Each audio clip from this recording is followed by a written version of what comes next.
TSM will too. So big shout out to all the Liquid fans out there, and because we're talking about Liquid, to Jenna in the chat, because I'm sure she's here to watch specifically, or Liquid, what does TSM need to do? He's talking about matching Liquid on the server. We got our maps that are going through, so Jesse, walk us through it. Explain to me what the TSM need to do and what maps we got. A coastline ban, and that was an odd one from TSM. You'd almost think that Dark Zero were in here for the sabotage to pull that one out. I mean, there's a lot of really strong maps for Team Liquid, which is what I'm worried about, because there's Villa, there's Oregon, there's Bank. I even think Clubhouse would be a really strong map for Team Liquid if they want to play any of those. But TSM banning coastline for their first map ban is odd to me. It's one that Team Liquid have avoided for most of the tournament. Sure, TSM, I mean, it was once a perma ban, but they have played it at SI and they've looked pretty decent on it. So that's a huge shock. Cafe makes total sense. That's one that I think TSM have been crushing it on. They did just lose to Furia, but prior to that, they were absolutely undefeated. Then we go to Chalet for TSM. This is the only map that they lost back at the SI qualifier to one shot, but they took down a very strong Furia 7-5 here, and it's one that Team Liquid have not won since the Mexico Major, so they got to break that trend. And then Bank, not the strongest map ever for Team Liquid, but they still are on a 3-game win streak here. One from the BR6 finals, then 2 big ones in groups, 8-6 over CAG and 7-1 over FaZe Clan. It's a strong map still. Yeah, those 2 victories, just for recency bias, made me think that it's very one-sided kind of. It's a Chalet for TSM, a Liquid on Bank. It kind of seems like you should be able to win your own map pick, if only because of how groups and playoffs have gone for you so far.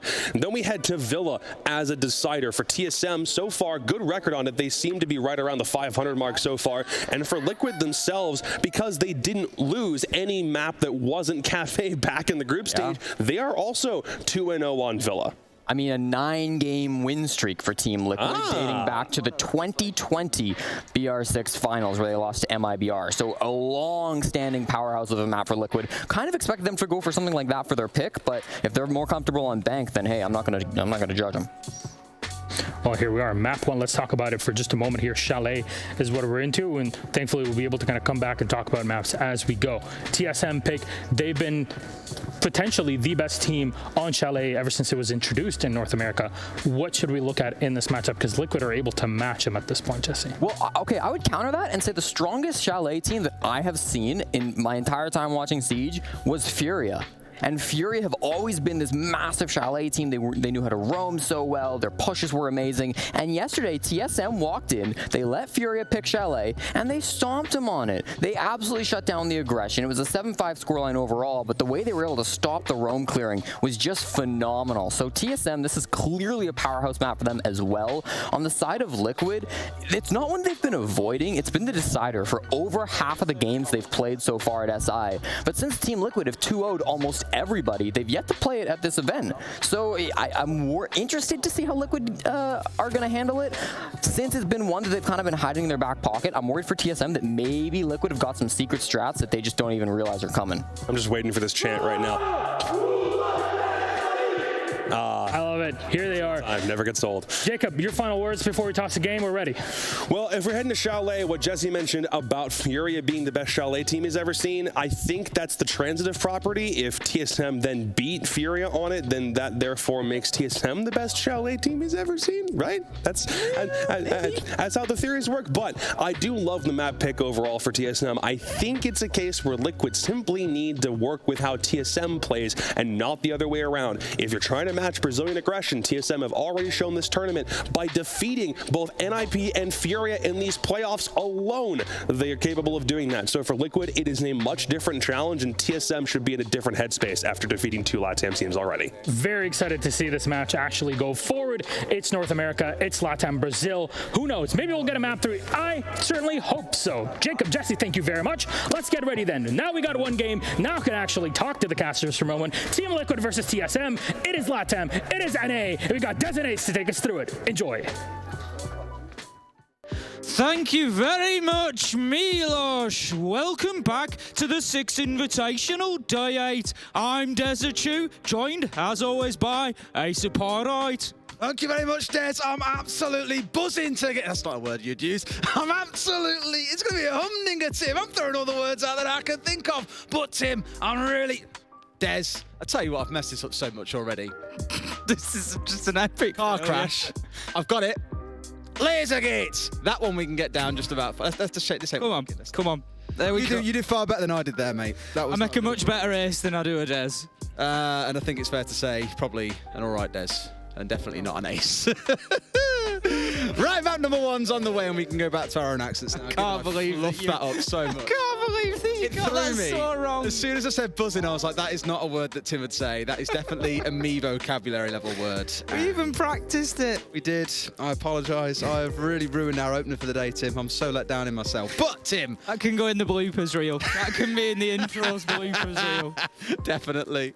This game, though, is an absolute screamer. And we sat down yesterday, Tim. We were talking about the game. We said this is a potential preview of what we could see in the grand final. I would not be surprised if either of these two teams drop into the lower bracket and fight their way all the way back up to the grand final. Chalet's where things kick off, and TSM, as the desk have touched on, did bring down Furia, one of the best teams on the map in the world right now. So, can Liquid defeat them? Can they bring them down, knowing that it's TSM's map pick? I know that Liquid start on the attacking side, which is really where you want to be for attacking into Chalet. I'm just ready for it, Tim. So excited about this one. Like I say, get grand final level preview. Two big teams who have had a prolific tournament so far. Really, it's going to come down to who's woke up on the right side of the bed this morning.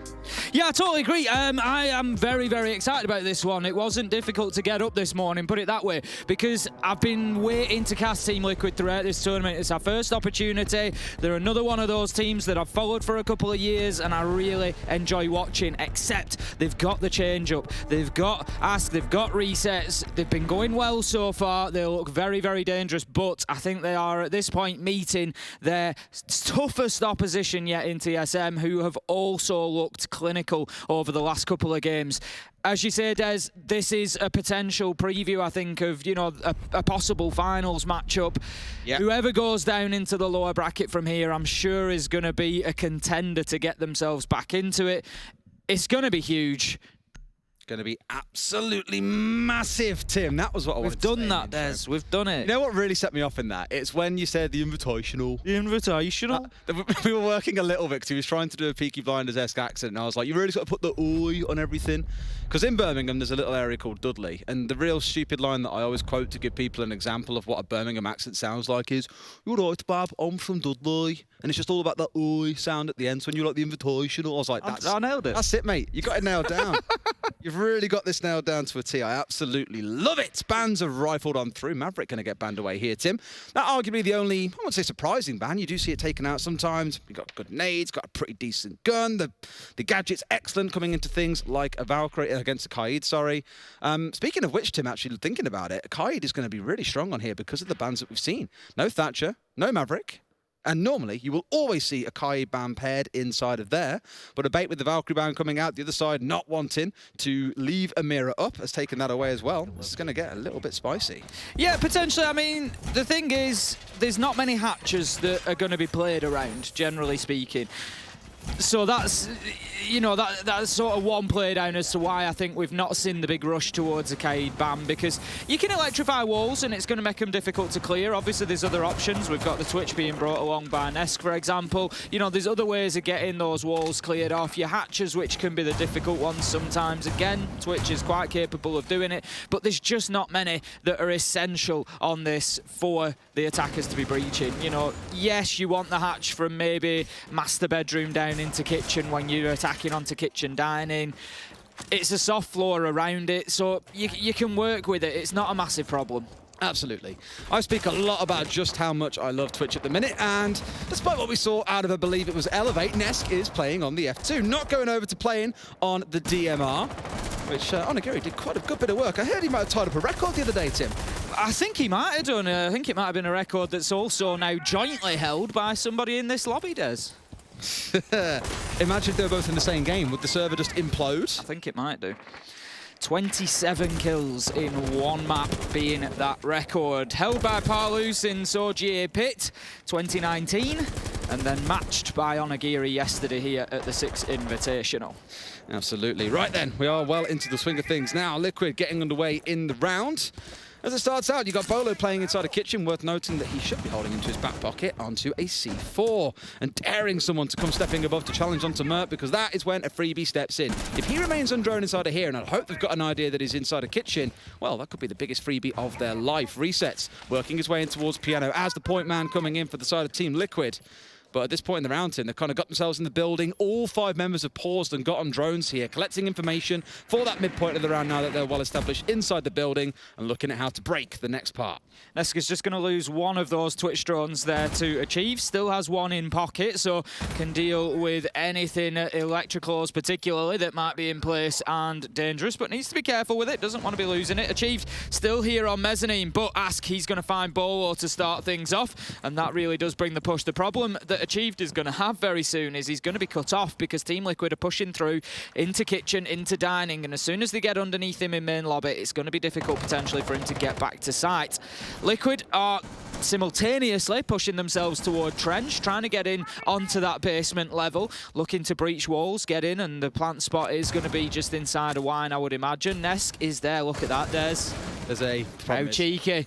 The electrical goes out, beautifully caught by our wonderful observers. The Twitch drone just parks itself under the desk, ready to take it out, and that's going to open up that rear angle that I've spoken about so much for Palu. Worth mentioning on the observer front, I believe we have 2 with us today. We have Easy and Medics now. We're down to just the 1 stream, so it is the EU Dream Team back together once again. Zero complaints on that side from us. And here comes the plant in a 5 versus 4, Tim. Charla hitting the deck as one of those smoke canisters comes out. No more of those going to be able to be used here. And like you always talk about, Tim, you like seeing these downstairs attacks. They have the cross, they have the angles, and it's down super easy in a 5 versus 4. Exactly as I explained it the other day there. Palu on one angles cover, Nesk on the other. Ask puts the diffuser down, simple as that, and it's a nice, easy Team Liquid win. Tough start for TSM there. As I say, once you get that rear side opened up, particularly at the bottom of West Main where Palu was holding from, you could see him. He was just flicking from blue to connector just to make sure nobody was coming through that space. You've also got somebody on the trench breach. I think it was Nesk in this case. He's going to stand there and hold on to connector door. There's no way without winning a serious gunfight that you can get round to Ask who's on the wall there. Even if you try and throw a nitro past, Palu and Esk are just, they're going to clay pigeon shoot it. They're just going to take it out of the sky. So it's not a major problem, and Ask proving that, gets the diffuser down. Nicely done from Team Liquid. Massive first round for them, yeah. And you mentioned a player there that I want to touch on, right? Ask and Resets. 2 players in this game that we were talking about the other day. They came in and obviously replaced Moringa and Sexy Cake, who were on this team prior. Sorry, Sexy Cake. I'm actually gutted. I didn't even think about it until now. I won't hear you say that name anymore. Well, one last time for posture. I really miss Sexy Cake being here Thank you. The Invitational. That's all I wanted. You know, just one of those real characters, great player, always a bit of flair in the server. I tweeted about it before we came out here. It might be a little bit early for Sexy Cake to be watching, although I'm sure he'll probably be watching his Team Liquid. But he's, I think, 5 hours behind. But if you are watching, good morning to you, Sexy Cake. It'll be very early for you. But yeah, you know, we're seeing Team Liquid. Sounds like a really terrible name to call your partners. Good morning, Sexy Cake, doesn't it? And Moringa as well, of course. You know, they were big parts of this roster for the longest time, but Ask and Resets really seem to have stepped up here so far. This is it, right? I think yesterday someone said Resets came in and dropped like 15 kills or something ridiculous on a map. Bearing in mind these 2 players are 18 and 19 years old, you're being brought into a team with, you know, if not some of the greatest players in the world. Palu and Nesk always up there at nearly every single competition when it comes to the numbers. And for them to potentially be on their way towards a grand final of SI is no doubt a pretty intimidating prospect, but one they look all too ready for. Big first round, as mentioned, coming out with Ask getting that diffuser stuck down. Pros don't fake, Tim. Pros don't fake. They don't, and there was no reason for him to fake, is the top and bottom of it, because, like I said, the cover was there, and it is just so solid when you can get those lines of sight. Round number 2 underway, pretty quiet so far from Team Liquid. They're going to be attacking this time onto Bar and Gaming. TSM deciding to move it up a level and take it to the mid-floor. Nesk at the minute just droning out, still trying to get control over the top floor here, Team Liquid. They've got a man at Mezzanine, they've still got the man at top of Blue Stairs just outside a library, so work to be done. That's exactly what Ask is going to do. He's going to open up the angles now so that others can come in, potentially Palu, get some nades down there, clear that shield out, and just force the man back off Blue Stairs. Yeah, it's a good little hole coming in so far from TSM. Very much default positions, by the way. Library stairs, mezzanine, as you're seeing here, coming out of Merc. One downstairs inside a split, and one sat in library, ready to challenge the window jump in. That leaves Achieved as kind of the free-roaming man who's currently coming up West Main here and pushing his way around back through dining. He's there more to challenge the long angle if someone comes pushing inside of the lobby, but it doesn't stop Bolo getting the kill first onto Ask. Bolo able to pick it up this time. He was the opening death last time, so he's just starting to trade that out and make sure he's effective in the entry battles. Nesk is going to hold a nice angle here. He just wants that man to be moved, really, and for the time being, that's not likely to be the case. We've got a little battle of the smoke canisters there with one from either side being deployed. Diffuser down at the minute, that's going to need collecting. Achieve punched off his feet by an air jab. Just trying to get onto the flank of Liquid here. Not going to be successful at the minute, and that's 2 easy kills for them. Parlu gets 1, and he nearly gets 2 with Gio being downed above, but they're just fighting hard to keep him alive, and they will be able to. Merc goes in and makes a great challenge there onto Parlu, who is just low on ammo, and it's all up to Resets and PSK now. What can he do in this position as well? Resets. I think he must have still have an impact left. Yes, he does. Can burn through it, assuming there is no ADS. You heard it go off there, but Bolo looks on the downstairs and finds the kill. So no, maybe it didn't go off. It was just a concussion. Bolo with the last 2 kills to come through, and a much better round from TSM with 3 left alive at the end. Much better. They'll be glad to get that defensive round on the board. The last thing they want is to find themselves 2, 3, 4 rounds behind. Yep. To somebody like Team Liquid, you got to get yourself straight in the game. There is no late starts here, Des. With the first game on, these players have got to be up. They've got to be awake.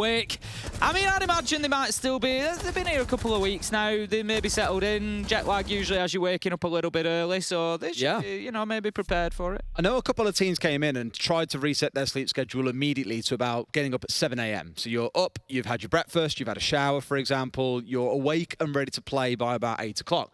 Because for a lot of these teams, when they're here, they'll have that warm-up map about 8 o'clock with a team in Europe. They'll play for an hour or so just to get themselves in the mood, get fragging, for example. Then they've got to do the map bans at 9, be sat down and ready to play, for example. All these things then start building together. So, although it can be really hard, especially as we know what a lot of players can be like, they prefer scrimming in the evening, for example, playing through till gone midnight.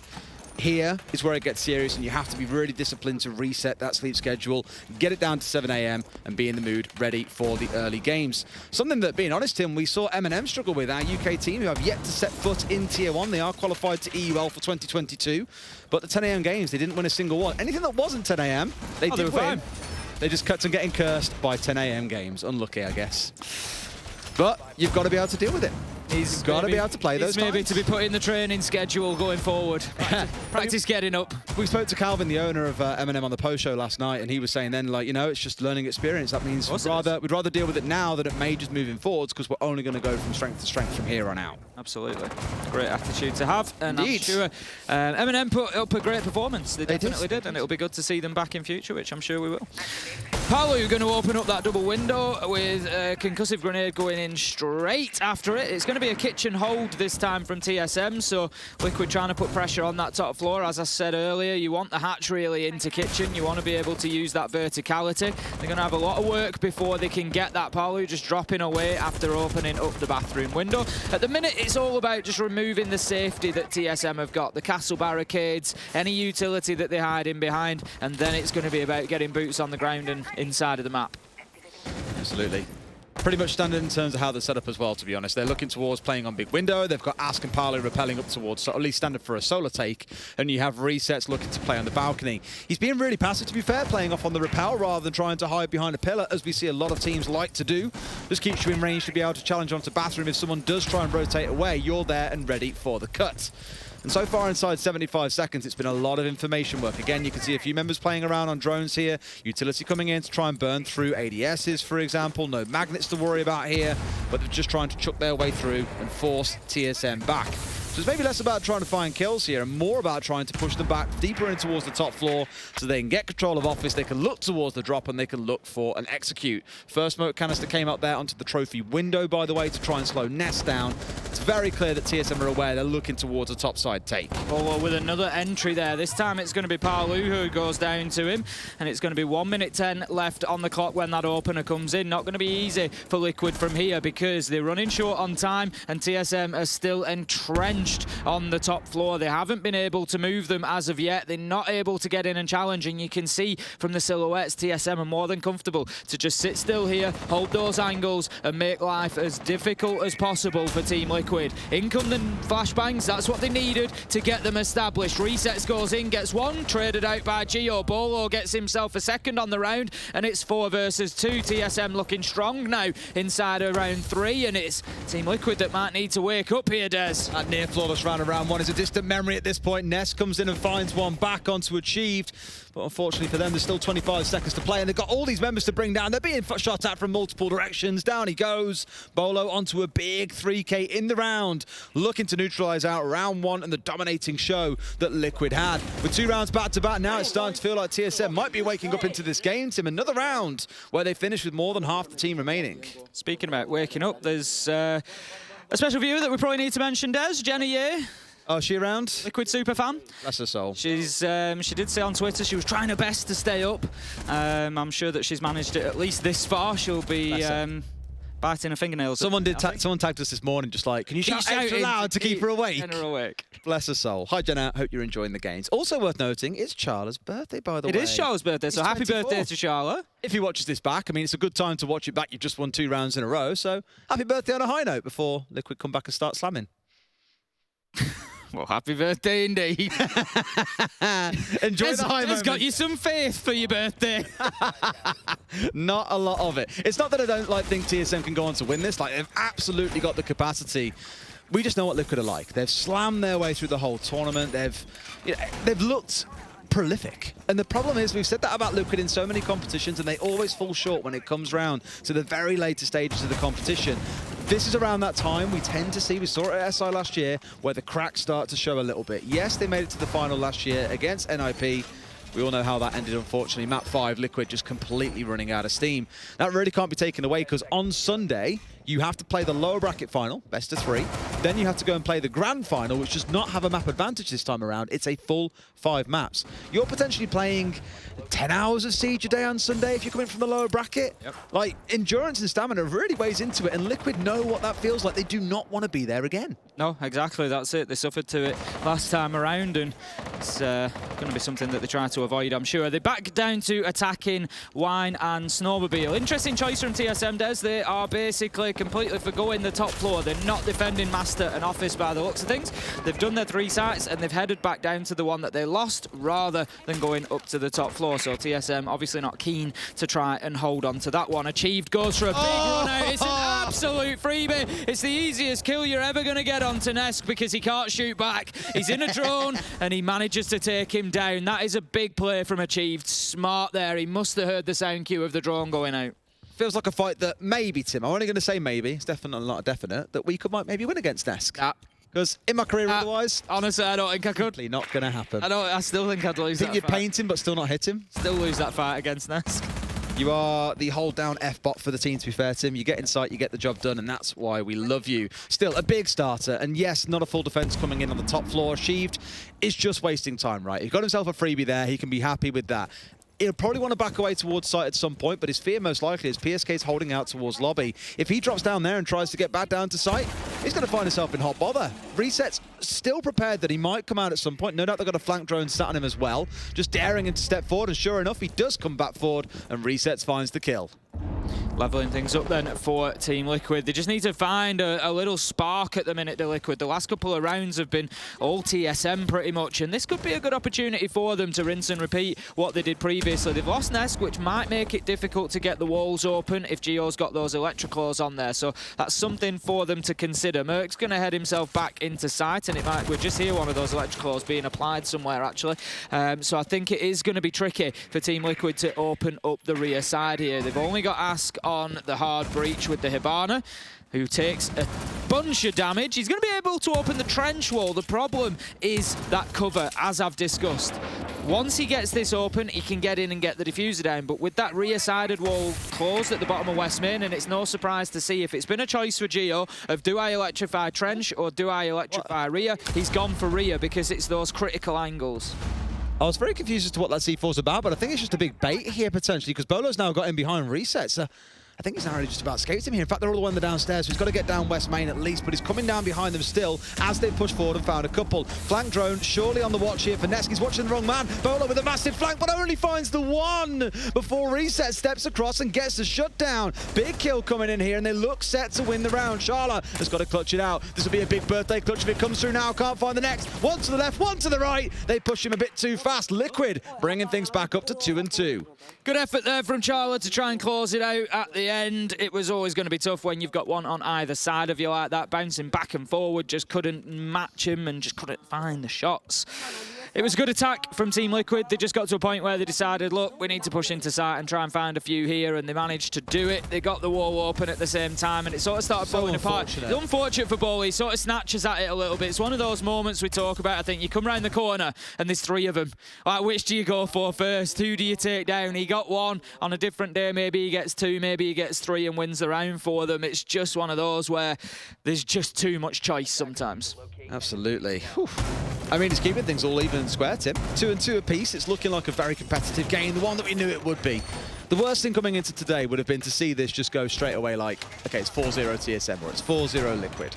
We do want a nice balanced affair, and so far that is what we are being given. But we're having quite a bit of fun. I'm running around with this Smoke FMG, by the way. A few teams are. We saw Doki doing it yesterday for the side of Na'Vi. We've seen a couple of players on other teams doing it too.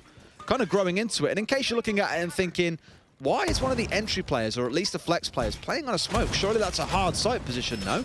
Historically, yes. You would always bring along the shotgun and use it to help transform the site. But we first saw Citizen do it, interestingly, Tim, on this map back in EUL Stage 3.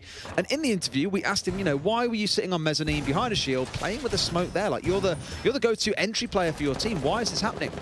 And he was basically saying, you know, you bring along a Warden for a shield, it's just not really a desirable operator. You already bring along a Frost, so what else do you want to bring along in that case? Alibi? Sure. But the gadget, arguably, on the smoke is much stronger. The FMG is a fantastic gun. You've got the shield, 2-2, so it's not the end of the world. So I think you're going to see more and more of smoke being brought into this kind of position, unless Ubisoft very cruelly take away the FMG. Paulo's on the rappel, got himself an angle into Library and onto Mezzanine, so Bolo's going to need to be careful about the potential rotates here. He's got Geo supporting him. We've got that triangle that I've spoken about previously. Merc, Bolo, Geo just going to try to hold on to this. Team Liquid need to just remove one of the corners, essentially, and it starts making it a lot easier to get into. And there you go, Paulo finds one. He's going to take Geo down. That's the man inside a Library gone, and it's all up to Bolo and Merc now. If you want 2 out of the 3 left, it's those 2 positions. Library and Mezzanine. Sorry, Library, Stairs and Mezzanine. That's what you're looking for, really. And that's what they've got for the time being. That's what they want to really clear off here by the looks of it. I mean, you had Parley playing on that south window that just caught you on the rotate out. Unfortunate timing, I guess, but was also held by the cross coming in from Nesk. For now, Merc and Bolo completely unmoved. Still both tucked in behind their shields as death rains down all around them. Nades coming flying in from several directions, but on the side of Liquid, yet unable to unseat either of them. Achieved is again that kind of loose player in the map that can roam around, do whatever he wants to try and do. Currently holding out towards West Main. If he finds himself an angle here onto someone on the rappel, it would be beautiful, but it's highly unlikely Liquid expose themselves to that window. He'll be the guy that comes back and challenges in towards lobby when Liquid start pushing through, but he's waiting on that call from his team to make it happen, I imagine. I would have thought so. Bolo just going to get the smoke canister out there. Is not aware that Parlu is already in. It is too late to be smoking out that window. Parlu's got an opportunity now if he sees this man. If he peeks too far forward, he's going to get him. He's coming in for the man at the top of Library Stairs, though. That's where Parlu's looking. Can he get both of them? Finds the first. Surely the call out goes. And the man drops away off the stairs. No surprise. Achieved on the flank, trying to do something. There's going to be a Frostmat that gets one, but that still leaves us in a 4 versus 2. 40 seconds left to go. And you're looking at that and thinking, how have you walked into a Frostmat in the door? Well, when you're ADS looking down towards Split, looking for the challenge, you're not looking at your feet. That is blocked out by the gun model, so it's very common that you're going to find yourself walking into these. Remember seeing some stats, actually.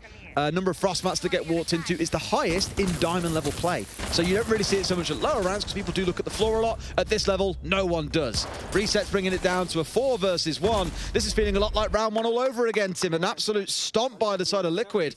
And that's now the downstairs site they've won, and Bar and Gaming. To be fair, every site that's, every one of the sites that we've seen won so far has been very one-sided, pretty much. Yeah. It's been, teams just coming in and dominating within that round. Team Liquid and TSM have both had their moments. It certainly hasn't been, you know, all a landslide in one direction, but Team Liquid are going to be looking to get this last round. Attack on Chalet, they're going to want 4-2. They want to give themselves an advantage going into the second half, and it's pretty much the benchmark that we would expect, really. So it's going to be kitchen and dining again. We saw it back in round 3. We saw TSM able to hold it down.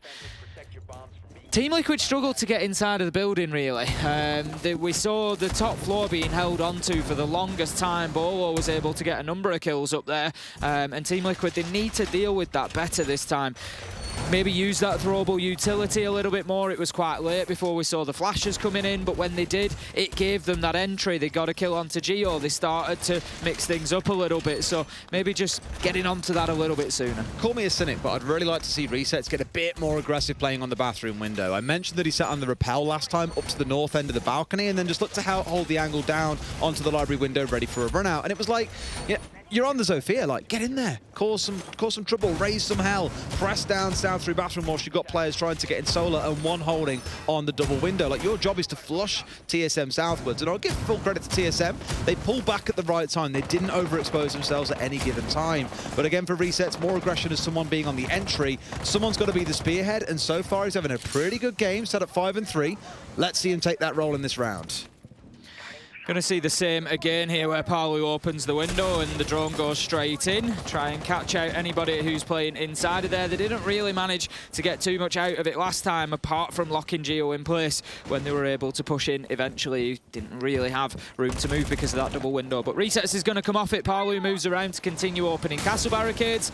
Pretty much the same approach from Liquid as last time, doing all the same things. I dare say Palu's movement was even the same there, as to took the window, dropped down, started on to the next, and they need to answer the question. The only answer coming is from Merc. Finds a headshot onto Resets, and again, Liquid struggling to get inside the building. I think TSM have read that super well, because again, he repelled there in the last round. They must have heard it, because Merc was there ready to challenge, hits a shot in the first place that doesn't kill Resets, but on the second time of asking, gets the headshot, removes the pressure on that balcony. And I said I wanted to see Resets be the real point of entry for them here, because everyone else is kind of hinging on pushing in through Solar, or they're looking at getting in through Trophy, or holding onto the double window. That's a really critical kill for the side of TSM, even though it doesn't look huge in the moment. PSK going to take some damage there as he tries the peek. Merc is more than ready for it. And as I said last time around, TSM happy to just stand and hold angles and try to just lock this down and not let Liquid inside of the map. PSK, you take one more peek and you are going to be done. Great teamwork. Merc happy to get out of the window there, gets himself a kill. Palu does manage to level it out and find the trade for it, but we're still in a 4 versus 3. There's a minute left to go, and TSM have still got players on the top floor. PSK read like a butt there, because Geo came and challenged him from the library hall window at the same time that Merc went for the jump out. There was no way he lives through that engagement with a bullet to go until death. Really smart play by TSM, adapting to the situation and making use of the map control that they have got. Now into a 4 versus 3. It doesn't feel like an absolutely huge advantage, but they peeled 2 members off that west balcony. On the side of Liquid, they really wanted control of it, but simply couldn't get it. Nesk, he's crouched, he's ready. He's poised. Can he come up with one of those big moments that we know him for so well? Silhouettes on the opposite side of the wall tell us that TSM are well aware of his position, and they're just going to hold it down. Bolo's going big so far today. Going to finish Palu off with the pistol. Here comes Ask. Manages to put shots, but he's not going to be able to get the kill. Nesk, it's all up to you. 1v4. He finds the first. 1v3. Gets the diffuser, but he needs to get it down. Time's running out. It's Bolo from behind, and Bolo is going absolutely wild in the server so far this morning, and that's going to bring us to 3-3 at the half. He's 10-3, Tim. He's putting up big numbers, and I think something does feel different about Bolo this tournament. It's not that he hasn't played well in prior ones, but I feel like we've cast them now 4 times, I want to say. Twice in playoffs, twice in groups, and in every single game we've just said, Bolo's going mental. Like, what? Yeah, he's having a big tournament. And the thing that's really hard to read, I was speaking to Lycan about this morning, actually. The one thing that is really hard to create a tournament like this is consistency. Look at Furia yesterday. Arguably one of the worst performances we've seen in playoffs from any team in terms of gun capability. I think they had the right idea with strats, but when Hyper's stepping in and turning and like fragging 3 of you without barely lifting a finger, it just wasn't a good day for them. And he said the same. He goes, you know, consistency is hard to create. You know, even being 5% off means that you're 50 milliseconds slower to take your first shot. You lose gunfights in the vast majority of cases on LAN because there's no ping. You're not going to come out on top. And for Bolo to be so consistent across the whole competition so far really speaks volumes about what this side can achieve. It does, and I think part of the, not the problem with Bolo, it's not a problem at all, but as you say, sometimes we don't always expect to see the, well, we do expect to see the numbers going up from him, but sometimes it feels like he's a little bit quiet, or has been in previous tournaments. But I think he doesn't always necessarily play the roles that you would associate with getting those big numbers. Oh. Whereas, you know, this time he really is finding those kills, and it's been great to watch. I found it really interesting because coming into the competition, they did say they'd changed a bunch of roles around where Merc is now the IGL, and he stepped across into playing Flex, whilst Bolo is playing Entry. Throughout this competition, he has stepped back into playing that Flex role, while Merc, who was like, what, I think third highest rated joint on Entry, was plus 14 or something ridiculous, then went back onto playing Entry. Today, let's switch things back around. Merc is back onto playing Flex, and Bolo is on the Entry. It feels more like they're happy to flex those roles based on who's really playing well on the day, and you can't complain because so far it's working wonderfully. Resets is just going to get himself back up the blue stairs there, or at least halfway so. The drone was coming, it was likely to find him, so probably a good move that he gets himself out of dodge. Holding down bar and gaming here. Team Liquid don't want to be giving away early picks because it's going to lead to them losing that top floor control. And Resets getting himself back to site, I think, is a smart move there. Merc is potentially looking for some utility to go in here. I think it's going to be a little bit of a coordinated action, Des. We've got the smoke, we've got the Ying, we've got the Candelas, we've got everything going in here. Out comes a little impact nade, I think that was, to try and prevent. Big kill. How? How has Mert ran past Ass there? He got past Resets and killed Ass. Sorry, Resets was ignored behind the bar. And in comes Bolo. He's coming up from the backside. Do they even know where Resets is? They've got a lot of work to do in a 2 versus 4. And still so much of the round to play with. There we go. Finally gets the shutdown that they were looking for. Now into a 2 versus 3. They have got control of sight, Tim. But clearly not feeling great about stepping up and taking that diffuser and going for a second bash. Nor would I. I mean, it's a weird situation for TSM here. They've completely got... Oh, he saw his head! Nesk just waits it out and just waits for Bolo to overextend, which is exactly what happens, and he gets his kill. And it's a bit of a weird one, really. TSM, they tried something. They got the smokes, they got the Candelas in there, they looked to get the diffuser down. They just couldn't do it. As you say, missing Resets on the bomb chassis was a big one. It meant that he could get a couple of kills just to shut that plant attempt down. Team Liquid not being sort of worried by it, really. Nice and calm, as we'd expect from this team. 4-3. Not bad, not bad. So, we are getting that matched up Chalet map that we thought we might see. As I mentioned here, how Merc managed to get round past Resets and get onto Ask is a bit of a crazy one, especially when Resets was sat there with a shotgun. I don't think he expected someone to come in full sprint. They were waiting maybe for the Yin Candelas to come out, then he'd go for the swing, but ultimately, not that it matters too much because Liquid still walk away with the win. During that round, Tim, I was looking at a couple of stats. I was curious how Merc's currently sitting on Entry. He's now currently plus 18 and tied in first place with Nesk. So you've got the battle of the 2 #1 entries at the competition, both on plus 18. Just underneath him, you've got Pamba, who's sat on plus 17. Nest, though, is the one I'm looking at and thinking, God, those numbers. Second highest rated, 1.33, plus 57 when it comes to KD. Absolutely flying at this competition, and highest on cost, 78%. I mean, I would like to say for Nesk, I think if you're going to give him one title out of anything in the game, I would have to say, long-term, the most consistent player we will ever see, right? He just goes about his business quietly. It's not all aces, it's not all, you know, 1v4 clutches. He gets them occasionally as well. But he'll come into a tournament and it's like, it's just so expected from him that it almost sort of goes unnoticed. And then you get to a point like this, day 8, you look at the stats and he's second highest rated, and it's, you know, he's always up there without question. Crazy, isn't it? Absolutely crazy. Well, being up there on the numbers doesn't guarantee you a grand final appearance, nor does it guarantee you a win, or maybe even potentially of winning this game. Bolo is on one so far today. Nesk sat at 6 and 4. So all eyes turn to the other side of the table to see where the top performer is in this game currently. TSM now looking for that first attacking round win. Back in the first half, we ended up at 1-on-1 when we were attacking into bar and gaming. That was where TSM found their way into the game. Here, they need to keep things balanced out so we can head towards that wonderful word called overtime. That's the dream. We'd love to see as much of this matchup as we possibly can, realistically. It's already delivering. It's 4-3. There's been big moves either way. There's blows raining back and forward, and it's just pure siege entertainment. TSM are in round 8, trying to take the top floor. They're going to be attacking onto kitchen and dining, but look at this from Bolo. He's got himself in towards site very, very quickly, looking in to just open that angle up towards dining, see if he can get himself a pick. He does not, and he's going to head to support achieved on the top floor. Ask very nearly gets an opportunity to take the toes off somebody dumping a grenade underneath the castle barricade there, but it just won't quite line up for him. Giving himself a good chunk of cover with all these castle barricades dotted around as well. The big window really needs someone to get on it and pop it out if TSM want to be assaulting onto the upstairs. Because right now, you've got a shield, you've got Ask, you've got resets playing up there. Nesk is inside a bedroom. They've got so many members on this top floor, and they're only really being challenged from one direction here, Tim. That makes life a little bit easier for the defenders and might mean TSM struggle, bearing in mind they've only got 60 seconds left.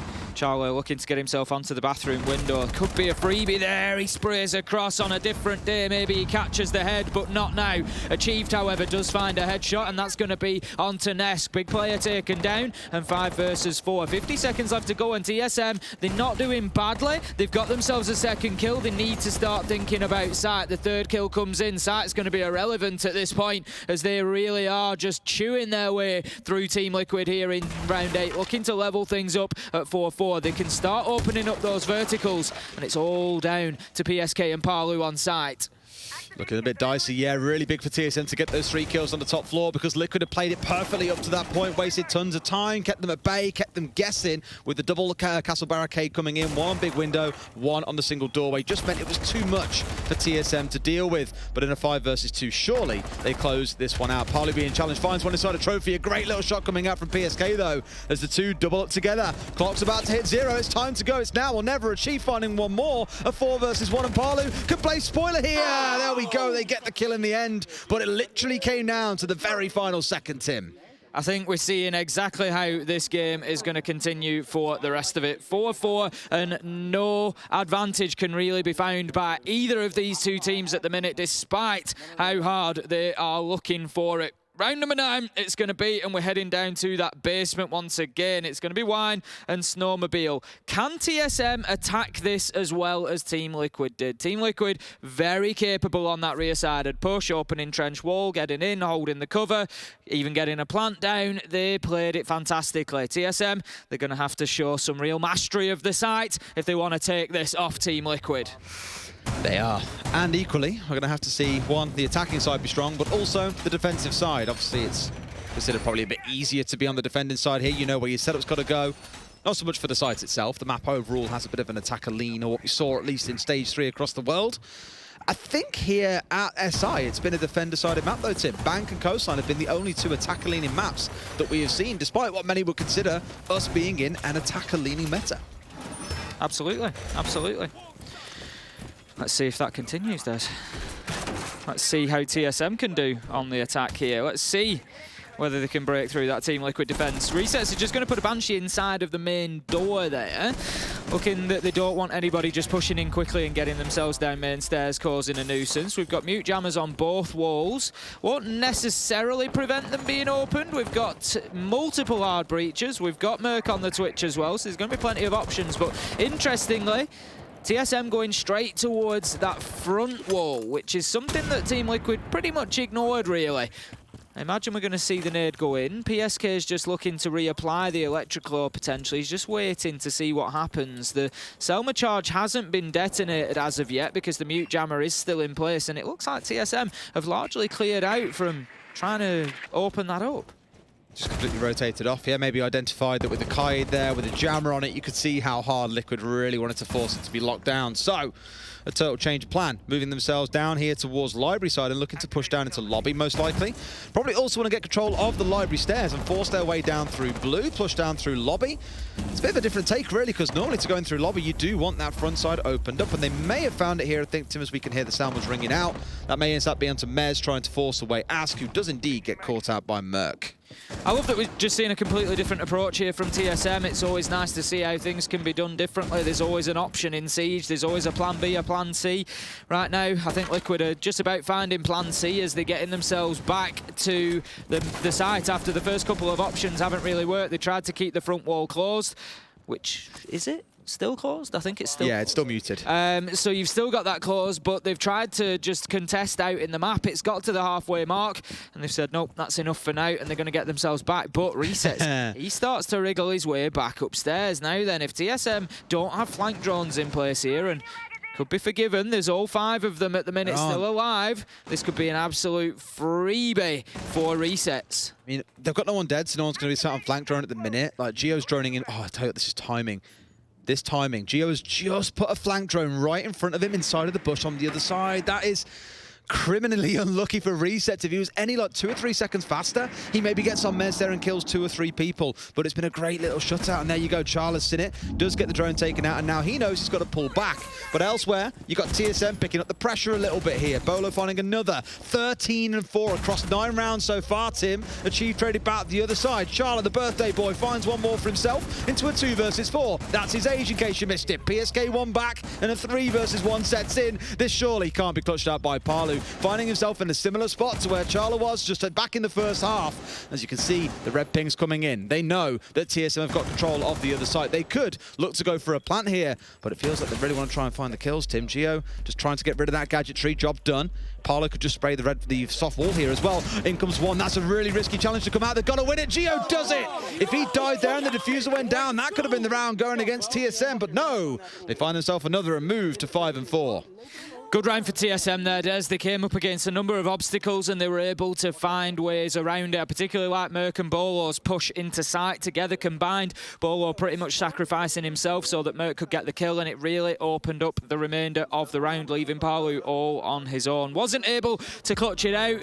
If anybody's ever going to be able to, it is that man. We've seen so many big clutches in 1vx situations out of Palu. It really does border on the ridiculous, but he wasn't able to that time, and his team find themselves 1 round down and in a tactical pause. Whew, okay. Again, the fine margins that you see in Siege sometimes, like resets on that flank, that drone just being put in position at the last second. Could have been cataclysmic if it got through there, but does get shut down. As again, TSM picks up the pace elsewhere and had themselves a pretty cozy closeout on the downstairs. Bar and Gaming going to be where we head to immediately after this timeout. Liquid looking to find their way back into the game. That's 2 rounds in a row they've dropped now to TSM, Tim. And not exactly close rounds. I know that was a 2v1 at the end. The clock was running down. The prior round, there were 4 left alive. However, it did come down to all of them having to converge onto Palu, who's now found himself in 2 potential clutch situations and unfortunately didn't come out on top. Going to have to do something different. Team Liquid, top and bottom of it, struggling on the defense a little bit. They've only managed to win 1. It was their first round. It was Bar. It was round 7. I think given that we've had 2 rounds after that, we're probably going to see them going back to Bar. I think they're just going to go back to sort of maybe feeling like, you know, what they know, what they've already won. Go and try and get that one held down again. TSM, they'll be looking for top floor control. They struggled a little bit last time, I think. They were losing kills around the map, and Team Liquid were able to lock it down. If you remember, we had that Ying attempt as well. They couldn't really, it was sort of halfway through the round. They'd not managed to get any kills on the top floor, and we just had Merc on the window, right, smoking Ying, let's go in. And that was the play from TSM, and I don't think it's going to be repeated this time. I mean, mainly because there's no Ying on the board, but I don't think they're going to go for that sort of aggression. They're going to go for a more structured, right, let's get a top floor, let's move everybody out, and let's then push on to side. Absolutely. All right, then. Usual hole we're used to seeing up here. Now you're going to find someone sat on Mez with a shield. You are going to find someone sat over on Library Stairs without a shield, as we are missing one. I think it will go on Mez, because that's a little bit hard. In fact, no, okay, it's on Library, fair enough. I was going to say Mez, you can tuck in against the reinforced wall if you want to, but the problem then is you can't step out towards the right, because otherwise you get challenged immediately from the Library hallway window. So this should mean nades could fly in a bit more freely if they can burn through those 2 ADSs, because you have a pretty good guess at where the player is going to be stood. You know it's going to be against the reinforcement. The guy on Library Stairs here will mean that they have that 2-way setup we are very used to seeing come through on this site.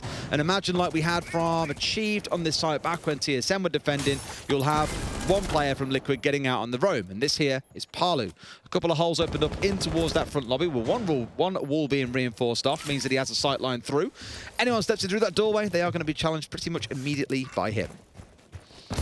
Bolo is going to pressure onto Piano, and that starts the top floor clearance. I would expect to see TSM try to get in on the Master Piano side then, sweep across, open up the office wall, and start picking apart the defense. For the time being, achieved is on Library. Merc's shock drone, if he gets through the ADSs here, this could be absolutely lethal. Sees one, gets the other one as well. Oh, they're all being stripped away. Now that means nades can sing in freely, so PSK has now got a choice. He can sit and hold. Sure, he's got some magnets out and about as well, but they could look to burn through this potentially if they're not careful. They've gone through the 3 flashes already, and there's still a couple of magnets scattered around. So maybe actually they haven't brought enough utility to go for a full clear. They're relying very heavily on the shock drone to get the job done, but once it's cleared out, those nades will get singing. Nesk should still be in a position here to potentially remove those Hibana pellets, and that's exactly what he's going to do, and that's why these two positions are so critical to each other. Just really help to hold those locked down. Nesk, he's facing real challenges here as the shield has been cleared off from in front of him. Bolo opens things up with a nade onto Palu. It's all starting to fall apart. There's Team Liquid struggling here on the top floor. That's going to be PSK gone. Mez cleared out, and now Nesk is in a perilous position, doing what Nesk does best. He gets aggressive. He goes forward and he finds himself one, can't find two as he runs into Bolo, who is just absolutely red hot right now and cannot be stopped. It's a 4 versus 2 with a minute left to go. TSM have got all the time in the world here to build the latter stages of this attack. 16 and 5, Tim. 16 and 5. Bolo's going absolutely mental in this game so far, and no one's really coming close to matching him. On the other side is Palu on 9 kills. That's almost half of what Bolo has found so far. And I know it's keeping the score incredibly close, which is a bit of a credit to the side of Liquid, that Bolo can be this dominant and they can still fight their way back in, but it's looking dicey. Ask under a lot of hot pressure. Another 4 versus 1 for TSM. And guess who's left alive? It's Resets. Not Palu this time around, and he can do nothing. TSM with another shutout. No timeout available for Liquid. This is looking like it's going to be a TSM map, Tim. It's cruising towards them winning their map choice. That much is for sure. 6-4 now, map point, and the opportunity to close it out. Even Team Liquid's one site that they've got a win on so far, Bar, is failing them. They weren't able to lock it down, and they're going to switch it up and go to Kitchen. They tried it in round 8. TSM, guess what? They won it. They've won every single site on the map now that Team Liquid have tried to defend. There is no stronghold for the Brazilians. It's hard coming up against an attacking team at the minute. I know what I said about the defender-sided lean, attacker-sided lean, whatever. The one thing that can't be taken away is the strength at the minute of a couple of things in the game. One is the nade-based play, of which we have seen tons of here at SI. Vertical nades, really doing a lot of hard yards. On the other side of things, it's the attacker guns themselves. Iana, super strong entry, 2 or 3 shots to the body and you get the kill. What have you got to make that even easier? You've got the nades first to soften them up, and second, you've got a Finker on side to juice you up and keep you going in. So you're walking in like a massive tank, essentially, stepping forward, all juiced up. You take a gunfight, you go down to about half HP, unless they hit a headshot on you, because their P shooters are nothing compared to your ARX, and you march your way through. It's a similar story, even with Bolo running around here on the Finker without the Iana. Just across the board, they're always going to win out on these gunfights, and it is so hard to contest. Liquid right now, not able to find anything against the side of TSM for 3 rounds in a row, and that's why we're saying we think this one likely is going to see us going all the way through to a TSM win. I would have thought so, and then Liquid are going to have to find themselves something on bank. Are they going to be dropping out to that lower bracket quicker than they might have wanted? I think there's a twist in this tail before it's done. I can't see Liquid. I hope so. I very much cannot see Liquid going out of this 2-0 and dropping into the lower bracket, to be honest. They've been very good so far. They played well today. They're just struggling on the defense, which is sort of to be expected on Chalet, really. TSM's map pick. The attackers generally do have a favour here. I don't think it's panic stations for Team Liquid yet. You just need to, they need to make sure that they control the mental game. Particularly, they've got 2 new players, Ask and Resets. They need to be making sure that they're managing that Ask and Resets aren't panicking a bit and thinking, like, God, we're going to go out here. They need to make sure that, they understand that sort of full process and that it's not anything to worry about just as of yet. PSK, he's going to open things up with the kill onto Bolo. Could not have found a better one, Des. No, dreamy start for them as well, given again 17 kills to the guy's name so far throughout the series. He is the man that you want out of this round, because now the attention turns onto the other 4. And they may well relish that, Tim. They might turn around and say, finally, we can get on the board, we can pick up some kills, because Bolo has been taking them all for himself. However, we've seen what Merc can do on the entry. We know that Achieved has got it inside him as well. We know that Chalet has had some big games throughout the competition so far. Gio arguably the quietest member, but still not playing badly by any stretch of the imagination. So still far from over. 3 ahead of them here for TSM as they try to sweep across the top floor, looking for those opening kills for themselves. They're 1 down and they need to get a couple. Not going to be easy from here though, as Liquid have dug themselves in deep. They've got utility to play behind. Whoa, beautiful shot from Merc though. Resets. He manages to pop up like a jack in the box and take down the trade. That's going to be Merc gone 4 versus 3, but it was an absolute beauty from the Jackal before he was taken down. Chalet trying to move through. They've got the wall open. It's getting aggressive, but Bulletproof Camera is going to feed that information through to Nesk and Resets. They are slowly forcing them back here, Tim. It's the same as last time round. The big difference being TSM found 3 kills on the push of the top floor last time they attacked this site. Liquid finding nothing in response, but in this round, it's 2-1 in favor of Liquid. So a much better defense and going the way that they would have hoped. Ask losing out to a pretty nasty shot coming out from Merc, but you're forgiven for that one. And like that, everything's gone wrong. 2 members from TSM hit the deck. Resets find himself a multi-kill in the round, and Liquid at least bring us closer to overtime, Tim. They've got themselves up to 5 and 6 now. 1 more round at least will guarantee we see ourselves through to overtime, and then heaven knows what happens. Well, it feels like it's a big enough match now, Des, to start trotting some lines out, and we are going to see all 12 in regulation. Team Liquid fighting back here, fighting hard. They have got their nails dug in to the side of the cliff face that they find themselves hanging off at the minute, and they are going absolutely nowhere. TSM trying to just knock them off there and get themselves that map win. It's not going to be easy for them if this goes to overtime. Team Liquid are certainly a team that knows how to win, and it's TSM that might just be on the receiving end of that if this continues. That's the breaks that they needed. TSM were just getting a bit of a head of steam behind them there. They were starting to chug along, and Team Liquid needed to put a stop to that quickly. And they just took the engine off the hand. tracks. Yeah, before it got out of hand, basically, they needed to stop it. And they took the engine off the tracks in the form of Bolo as well. Again, he's the man. I don't want to put it all on one guy, but he's been hitting his shots all game long. That's why he's currently sat on 17 kills. That's why he's putting in the hard yards for his team. And when he's not on the board, they simply do not find the kills. The problem is, and it's not a problem for players at this level, but it does happen. You'll see, I did, not on this level, but I did a little bit of scrimming recently. Here we go. But I was playing on the hard support, and when you play hard support in a competitive environment, you don't see many gunfights. It's not like playing hard support in ranked, where you still see them every round. I could easily go 3 or 4 rounds without one, and believe me, it takes its toll.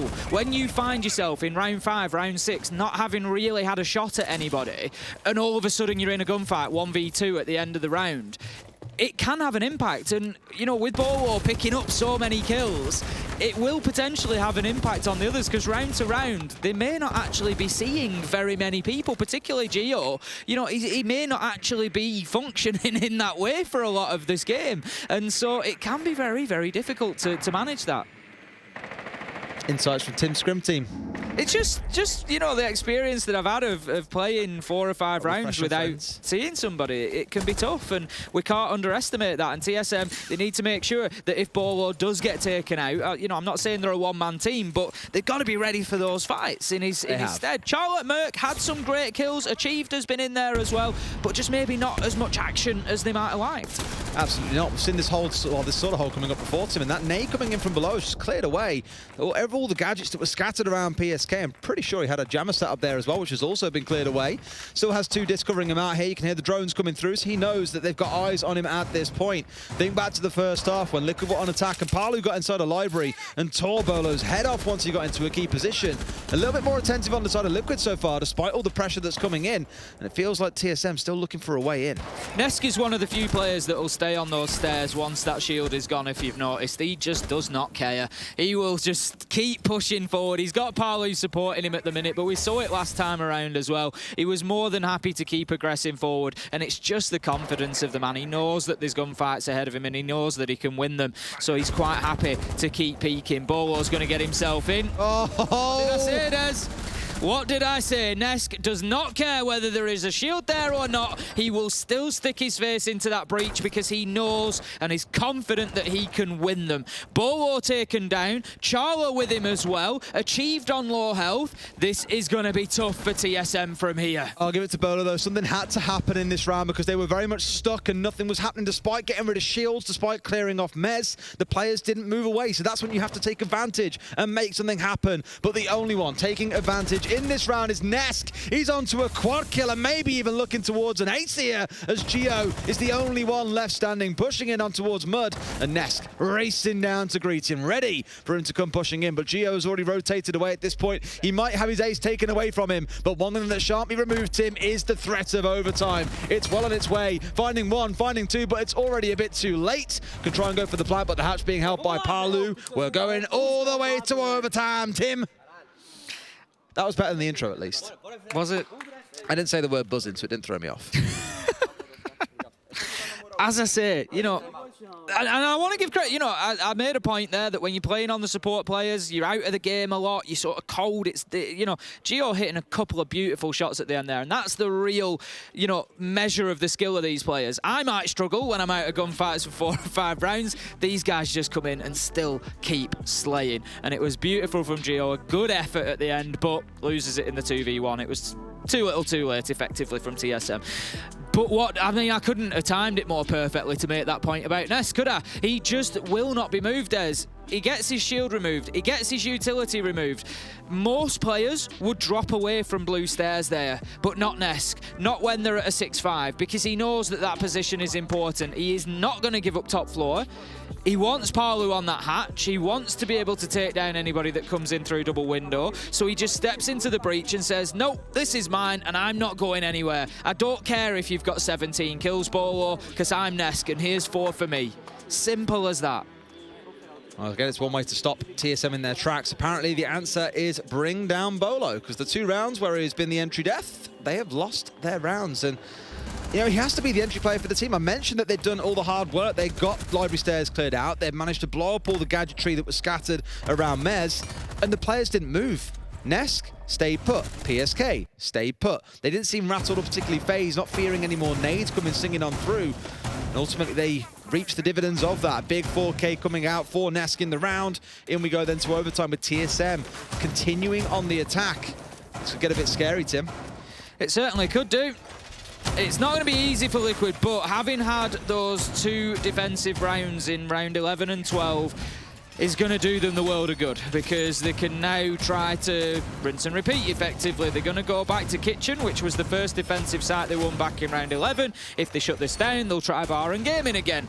Can't necessarily rely on a 4K from Nesk. We say you can't always rely on those hero players, but with Nesk on side, you feel like you can rely on them just a little bit more.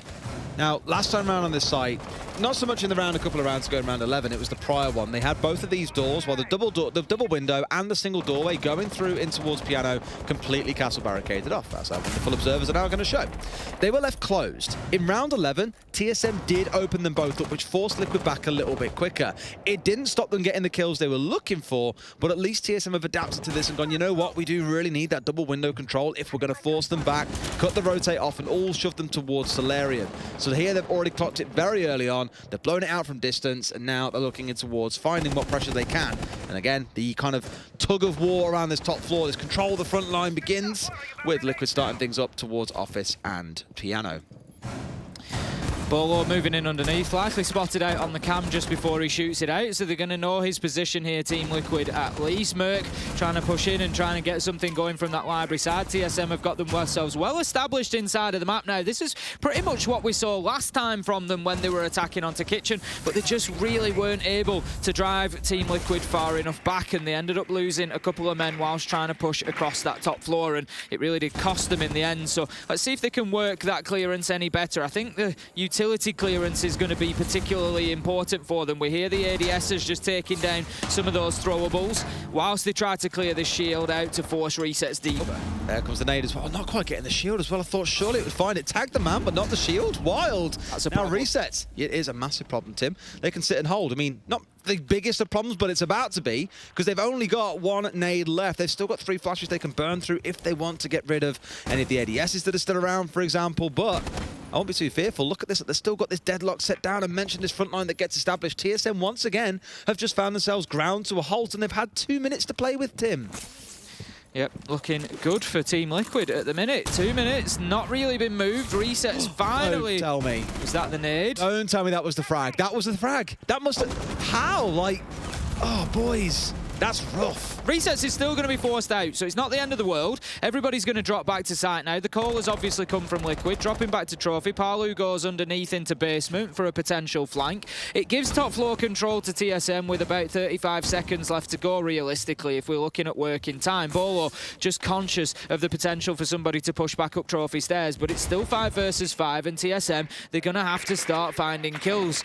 Liquid just trying to play some sneaky plays there. Oh. They're going to get caught out as Achieve manages to find resets as he tries to drop down the hatch. That's going to be our opener, but with 15 seconds left to go, TSM, they're not established in sight yet. There's so much work for them to do. They're trying to bring the diffuser down now. It's just going to be a drop and hope for the best. Achieve finds PSK. TSM might just come out on top of this. Bolo gets one, asking a big position. 1v4, and it's surely going to be TSM with the man advantage, managing to close it out.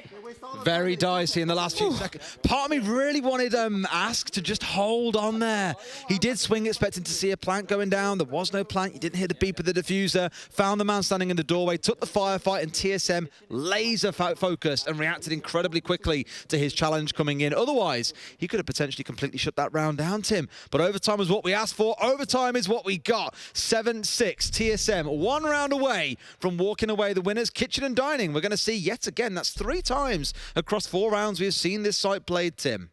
TSM played it twice back in their defensive half, Des. They won it both times, so it's no surprise that they're going to try and lock it down for a third. Team Liquid going to need to have better answers than they did last time around. Unable to really get established on the top floor, I think, was part of the problem for them.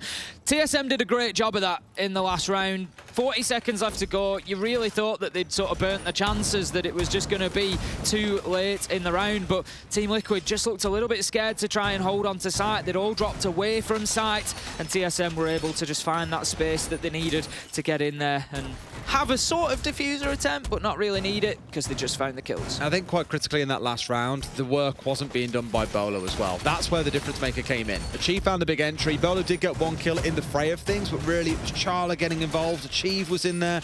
You know, they were the names you were seeing up on the kill feed, which to me is significant because without Bolo, as we've seen, they lost a number of rounds that brought us through to overtime. They lost 2 in a row, in fact, when he was the opening death. He wasn't the opening death. Him just being alive is enough for the rest of the team to get kills, it feels like there. When you've got that numbers advantage, you can just chain things through together. And this is what we saw coming out of TSM in the last round as well. Blowing out the window, but then struggling to force the defenders back further.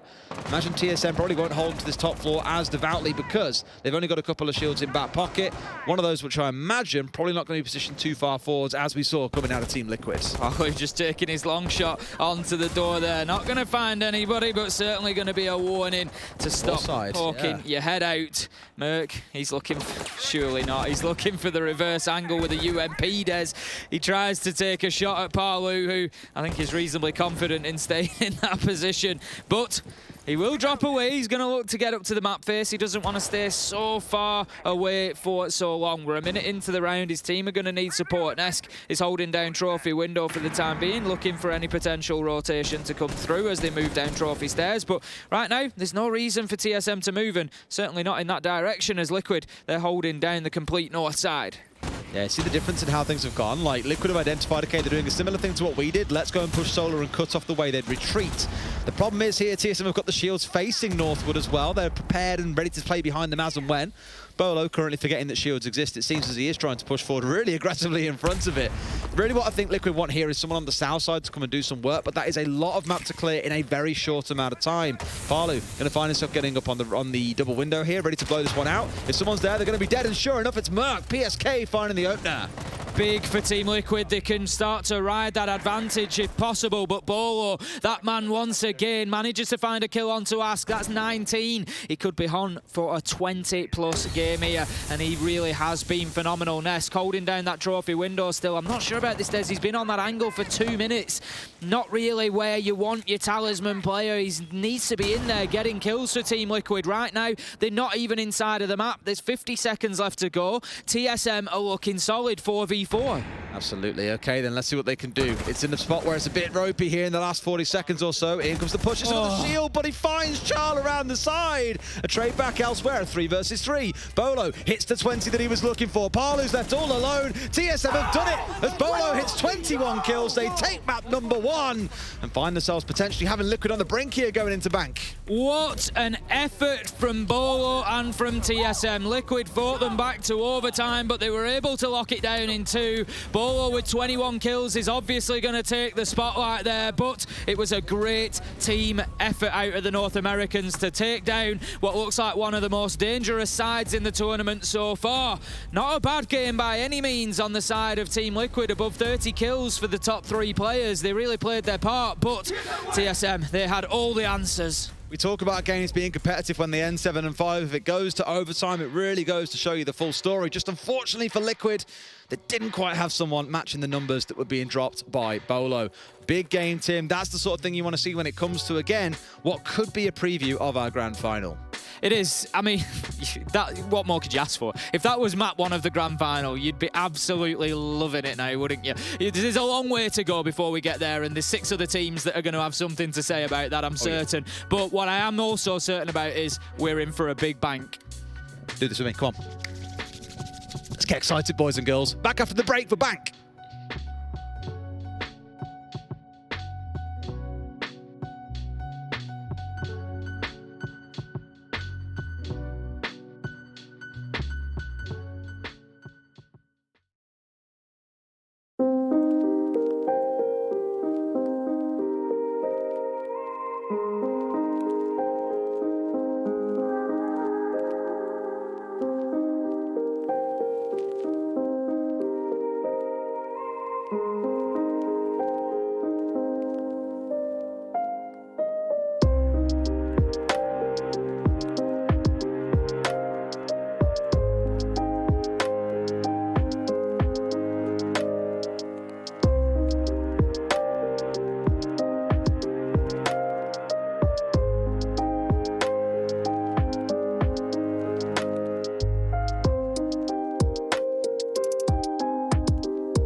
Welcome back to TSM versus Team Liquid. We've just finished up with Chalet, where TSM came away 8-6. Bolo dropping a 21 bomb, Tim. Woohoo! One way to start off an upper bracket fixture that means a lot, because the winner of this game comes up against the winner of Sonics versus Empire. The winner of that game makes it through to the final. Not far now, is it? Couple of wins. Wrap it up fast. That's it, a couple of wins and you are well on your way. It's to the big stage now. It's everything means more the further that we get into this, and we're going to have a few more teams that will leave us later on today when we get into those lower bracket games. But for now, we are in the upper bracket, and we've just seen TSM beat Liquid on map 1, Chalet, 8-6. As you said, there's 21 bomb coming in from Bolo. And +5 on the entry, Tim. Overall for TSM, big game. The ones what you saw Bolo die to, where he was 3-3. 2 of those were the rounds that they lost, rounds 11 and round 12, that careered us through to overtime. So, the answer for Liquid is simple. Kill Bolo. That's all you got to do, and the game is yours. That's it. Simple. Easy. Just not a problem. Just click on Bolo when you see him. Just click on him. How do you kill Bolo? You click on his head. You just click on him. It's simple. There's an old meme we used to have in another game I used to cast before, where there was one champ/hero/whatever that was really hard to deal with, and there was a good meme going around. How do you counter him? You just click on the head. That's all you got to do. Just click on the head. That's exactly the same thing with Bolo, and there's even one-shot headshots in this game. Come on, Liquid, it's not that hard. Just kidding. He's going absolutely nuclear throughout the series, walking through 3Ks and 4Ks, dragging rounds over the finish line comfortably. So I'm not going to say it's going to carry on into bank. We see players completely drop off in series like this when you change into a new map. It is hard to remain that consistent throughout an entire series. Liquid are looking for their own hero here. Nesk, a couple of big rounds. He had a 4K in the mix of things as well, but we haven't seen him or Parlu truly come online just yet. And I'll give it to Resets as one of the newbies on the team. Good map last map. Really stepped up. Absolutely. I was very impressed. Ask as well had a couple of big moments and played a few things pretty well when given the opportunity. So, yeah, I think Liquid are going to be fairly comfortable coming into bank here. I don't think they're going to be too worried about this at all. They've been in this situation plenty of times. They know what it's about. They know how to get themselves onto map 3. What I would say is, that it is about managing this situation for those newer players. It's about Parlu, Nesk, PSK, just, sharing that wisdom of how do we deal with this? How do we reset? How do we get into this map 3? What's the focus from here on? They've got Silence as coach as well. We could just see him doing the work as well. They really have got every opportunity, Ask and Resets here, to have every tool that they need to do this going forward. So I don't think that's going to be an excuse for them. It's just about getting in there and getting it done, really. Well, just as a reminder to everyone, in case you're tuning in today and you haven't really been following up with what's going on so far in SI, first question is, where the hell have you been for the last week and a half? As a reminder again, the winner of this game faces the winner of Empire versus Sonics, and then later on today we have Oxygen versus MIBR and Dark Zero versus FaZe. The winner of those two games will play off against the losers of the 2 series in the upper bracket, and then they have to fight all the way through, Tim, all the way through to having a good scrap in the lower bracket. Still a lot of games to happen before we get to our grand final on Sunday. Lots of Siege to be enjoyed, and a reminder, on Saturday we have our Year 7 Season 1 panel. Started seeing the teasers come through, in case you've missed it. The little, holding the pointy knife and gloves and wearing a jacket that looks like yours, Tim. Honestly, I think the devs watched one of your casts last year, loved the jacket so much they thought, you know what, we're going to use that for inspiration. I mean, if that was the case, what an honour that would be.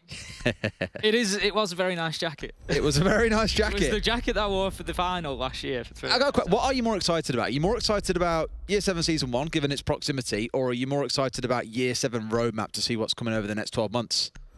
I like the roadmap. I'm a big fan. I like to see what's coming over the next 12 months. As I like to watch it as a spectator, essentially, as much as I can. I try not to find anything out. I like to just get in there completely, watch it from fresh, and very excited about it all. Most excited at all, and seeing if warm-up comes out in this season as well. Of course, we saw it before on the public test server as well. It's going to be super exciting, and Bolo clearly has done his warm-up today.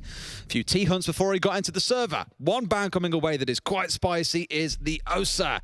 Now, we spoke about this throughout the tournament a couple of times. Many came in theorising, you're not going to see her, it's a little bit cheesy. Why would it be a thing? It's been a thing for several teams who have used it quite effectively. Dark Zero I can think of in several instances on Coastline have made a good use of it, and here clearly the fear has been instilled as it has been banned away by TSM. What I like about Osa is that she's in a really good spot, I feel, at the minute. We've seen it used, but sort of niche, not just every single round bring an Ossa because it's just so powerful. It has been countered. It's not like, you know, a guaranteed win. It's not like bring the Ossa along and just guarantee the win. There's ways of beating it, and we've seen teams beat it. Yep. You know what the real beauty is? We have our own Croatian observer with us, Medics. Did he rate my pronunciation of No, he thought it was Ossa? terrible. Was it? It's Ossa. Ossa, Ossa, Ossa. His voice recording he gave to us, he did it like 7 times. I know, it's He's tough. speaking to me again. What did you say, Medics?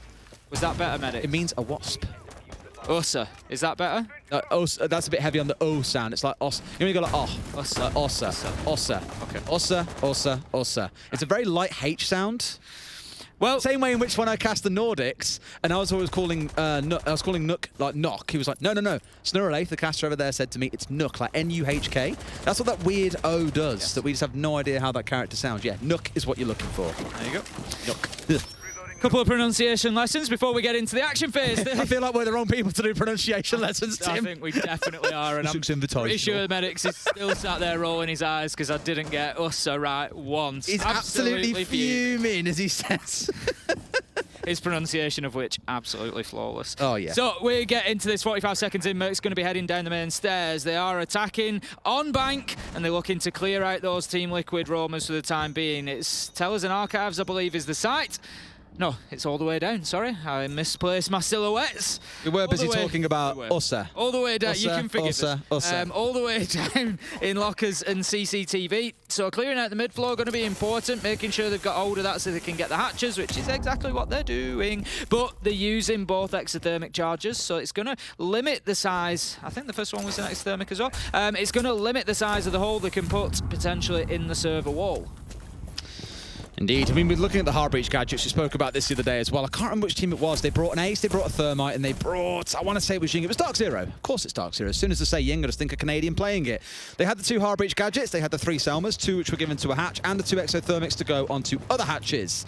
In some rounds, if they'd lost the Heartbreacher earlier on, they'd lost the Ying, I think, as an entry death. They had to be really selective on what hatches they got because they needed the Exothermic to also open up the Thermite wall, which is very well placed inside of server. No doubt you will see it way into this round potentially. In fact, looking downstairs on my other monitor, I can see it's been opened up like Swiss cheese, Tim, or as they call it in Switzerland, cheese. It's been opened up with a number of holes through it to make it hard to get any kind of exothermic stuck onto it, which can make it a bit of a nightmare. Here, though, we're looking towards this entry battle down inside of Garage. A good bit of information being given back and forth. And here comes Chalet on the step forward. Only 3 of those SAM cams out so far. Ooh, big challenge from the shotgun on the door. I love that battle between Merc and PSK inside a garage. PSK, of course, such an important operator on the Echo. Achieved is going to find the opener, though, with one onto Ask. And it's going to be an interesting push from TSM because they're not really working the servers too heavy. They're looking for hatches. They're looking for other roads in. Achieved has got himself inside a site here. Geo's going to be getting that diffuser down. And this has been a great attack from TSM. They love it. Absolutely love it. As I was referring to Dark Zero yesterday and saying how they're being a lot quieter these days, you know, a bit more reserved in their gameplay, and for a good reason. I did reach out and ask, you know, why that was, and they simply said, look, we don't want people to panic. We've said it a few times ourselves. That energy, I want it in the middle. I don't want it low. I don't want it too high. I want it in the middle. But TSM right now are riding off the highs. They're channeling some of that LATAM energy that we're so used to seeing. And why wouldn't you? After you've just flawless rounded the enemy team in round number 1. Not even a competition or fight being given by the side of Liquid. Which is the exact reverse, because on Chalet, it was basically Liquid who started with an incredibly dominant first round. Yeah, it was interesting from TSM. It was a different kind of attacking push. We just had a lot of hatches opened up. You know, not so much the focus onto that server wall.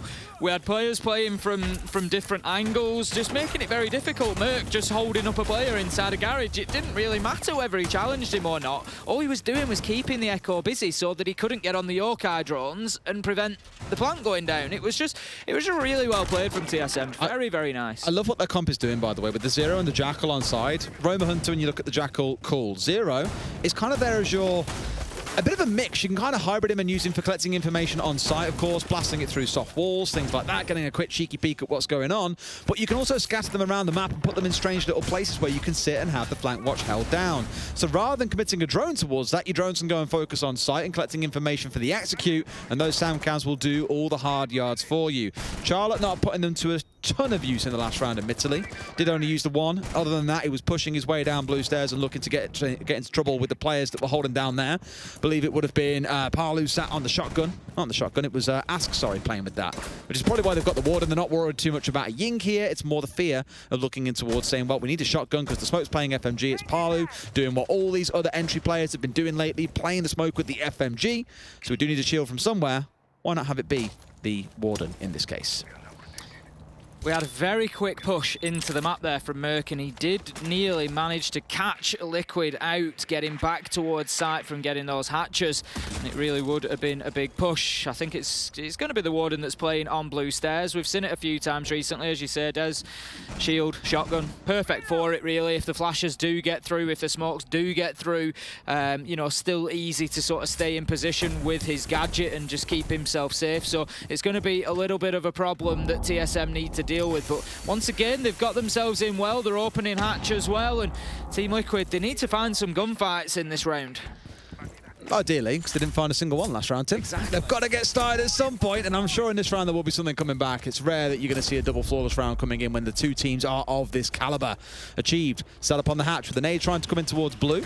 It's trying to burn their way through here. The shield not quite going to be taken out as it was well tucked up into that corner just before it got inside of the room, I think. Was that on the other side of the wall?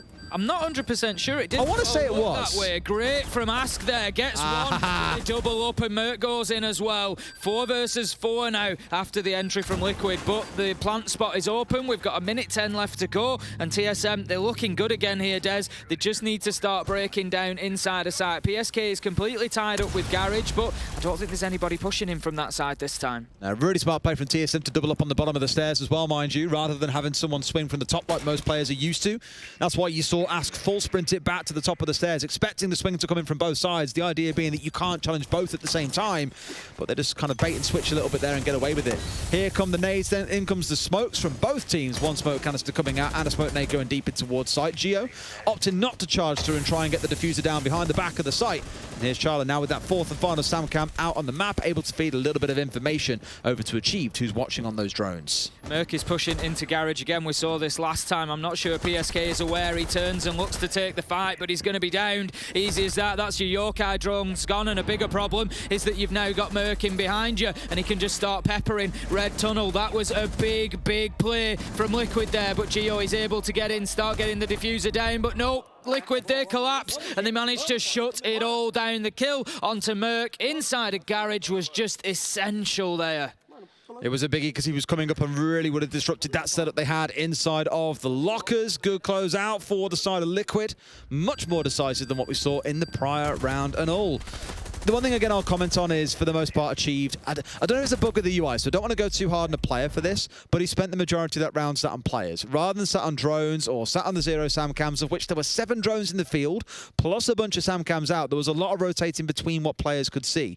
Now, there is a world where you don't always want to be completely unaware of what players are doing. Sometimes it's easy to look at where they're pushing and what they're doing than it is to go, where are you going, what are you doing, what's happening, right? You're a dead man, you should be pretty quiet unless you're calling out critical information. But there was a lot of time rotating between players there rather than being sat on the drones. There was, ultimately. It's, as you say, there's a lot of value that can be gained from those intel, you know, gadgets, your drones, your cameras. Would it have won them the round? Would it have changed anything? Nah. I'm not sure it would at that point, because Liquid were locked inside a site. That's where all the kills came from. You know, it's not like they were getting hit on the flank or anything like that. So not necessarily the end of the world. Maybe just saw more value, like you say, in just having a thorough understanding of where everybody was. But the bigger problem is that Liquid had a thorough understanding of where everybody was and were able to take them down, win the gunfights and get the round. It's going to be open area and staff next time around. We haven't seen Liquid defend anywhere other than the basement as of yet.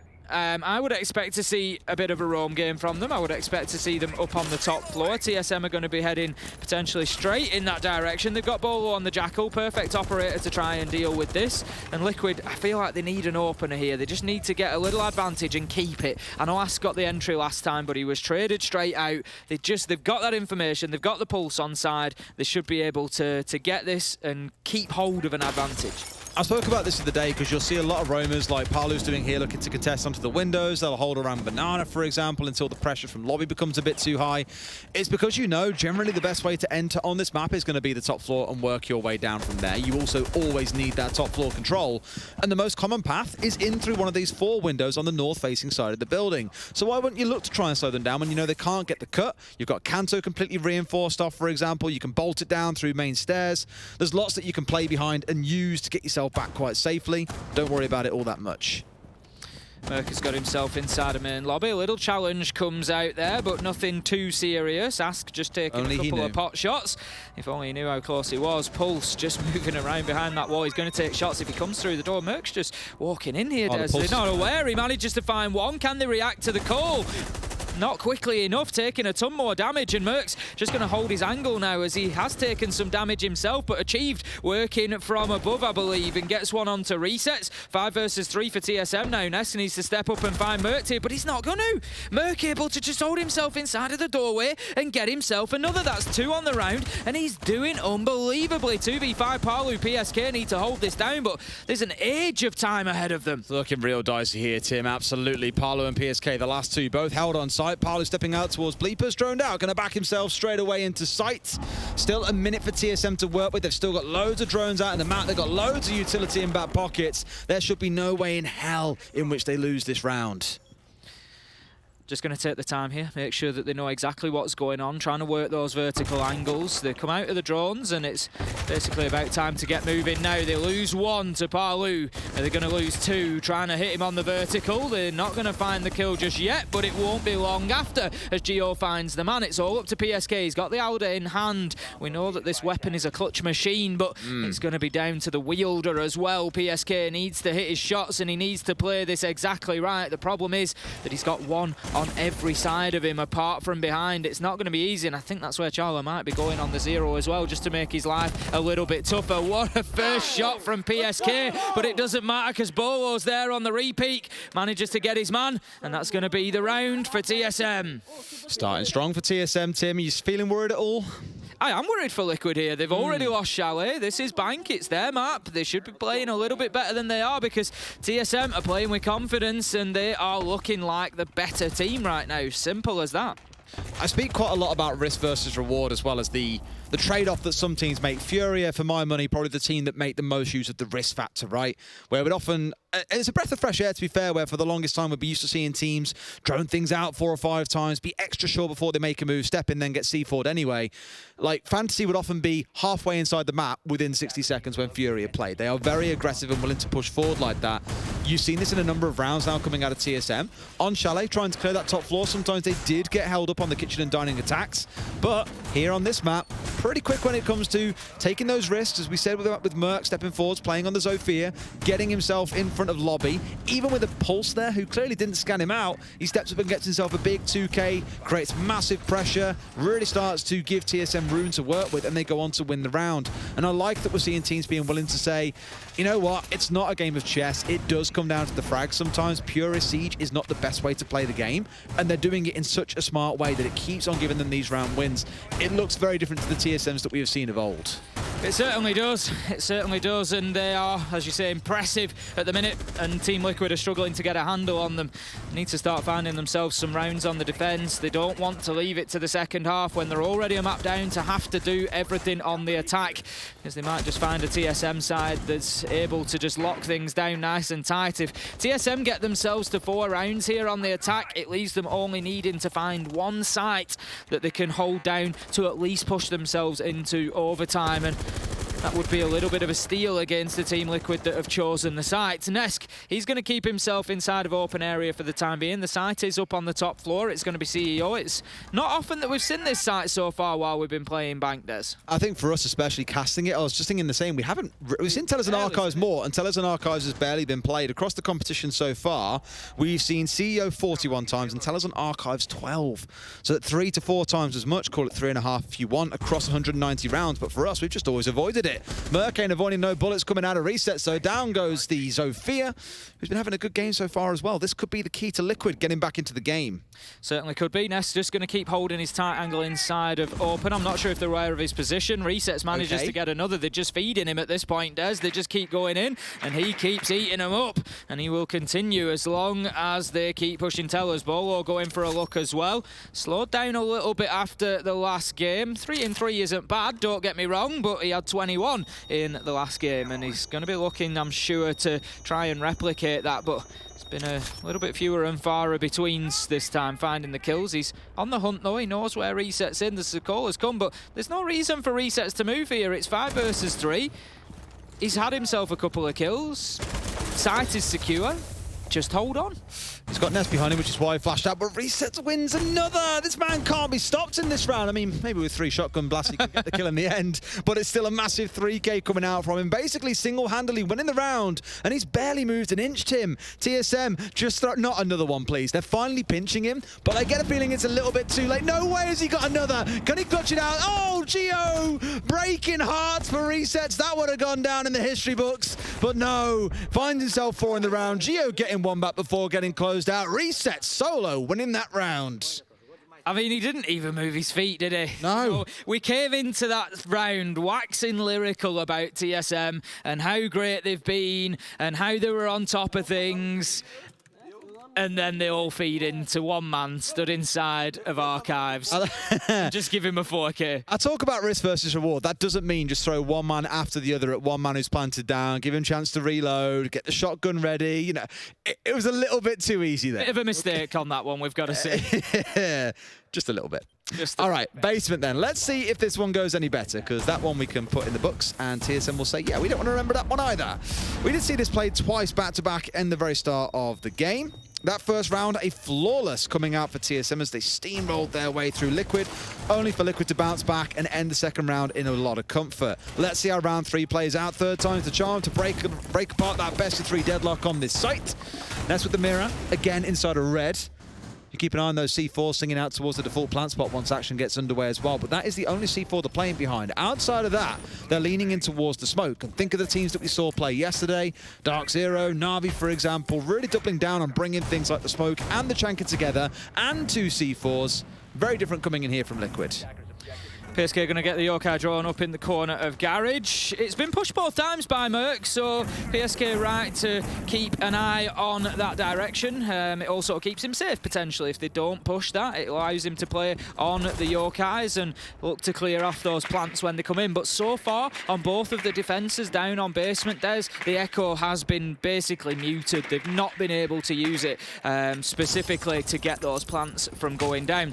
Bolo looking for footprints up on the top floor, not going to find any at the moment. A few ahead of him now that he'll be able to scan out, and that's going to give him an opportunity to go on the hunt.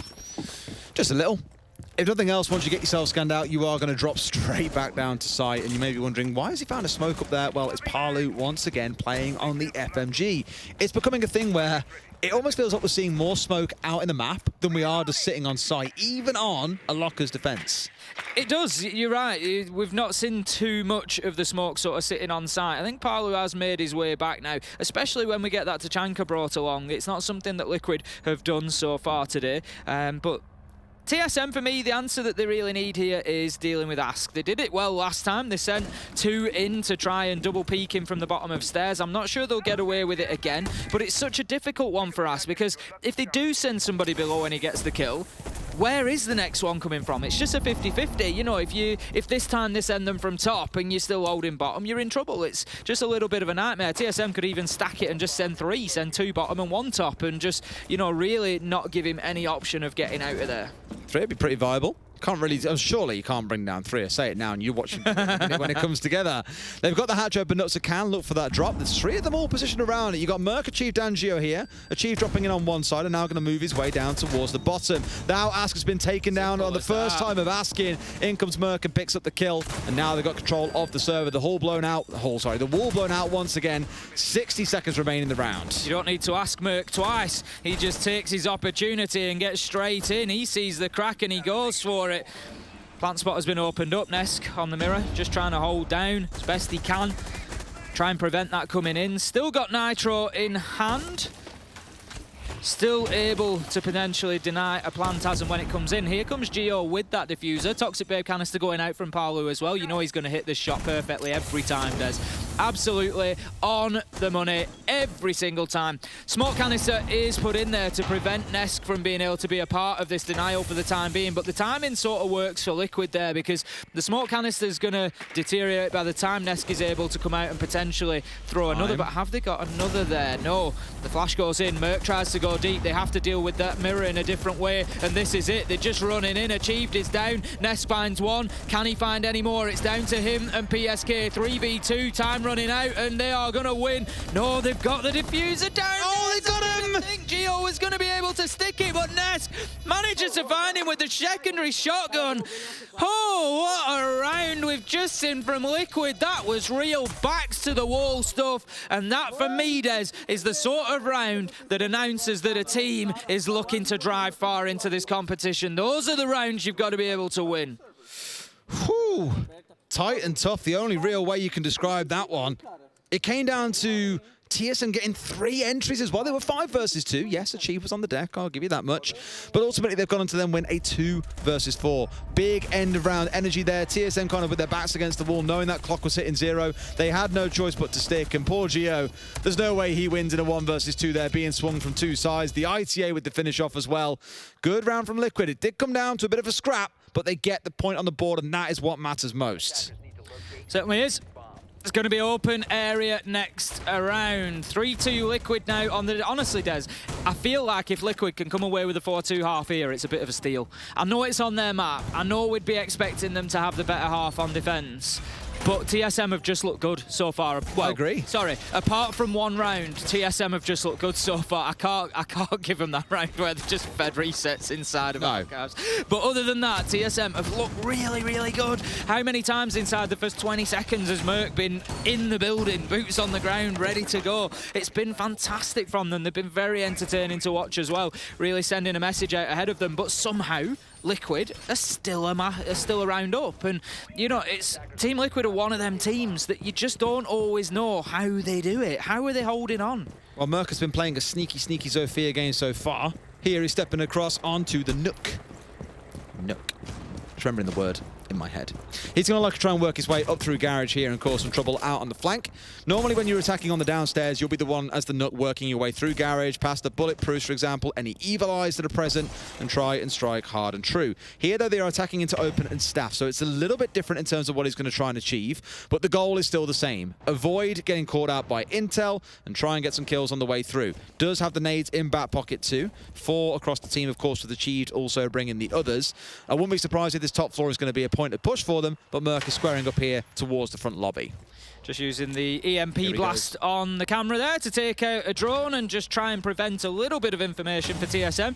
But as you say, here he goes. Nade goes out, not going to catch anybody. Not really pushing forward in behind that Hell presence reduction device. Uses it, but it's not going to keep him too far off the cameras because he keeps himself off them by staying inside of the ATM vestibule there. But he is now inside.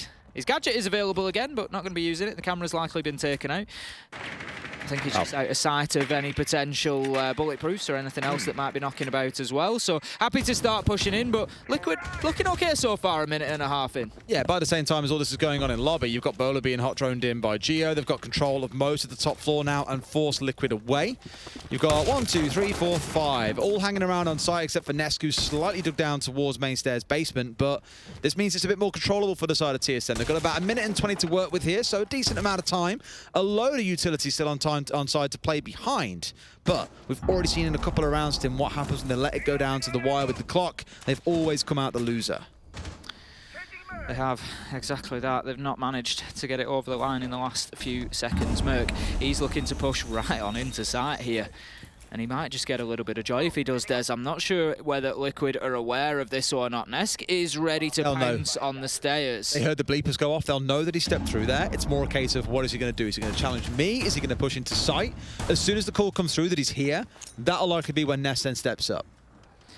It could be Nesk to spoil the party once again. We saw it notably on Chalet from Library Stairs. He was able to really make a nuisance of himself with the 4K. Nesk on his way. He's just taking his time. Merc, he's maybe taking a little bit too long, as Ask it is who ultimately gets the trade and gets himself a second. Great play from Ask. That's a big double and really puts TSM on the back foot now. Bolo taken down as well. It's 4 for Ask. Could you ask any more of him, Des?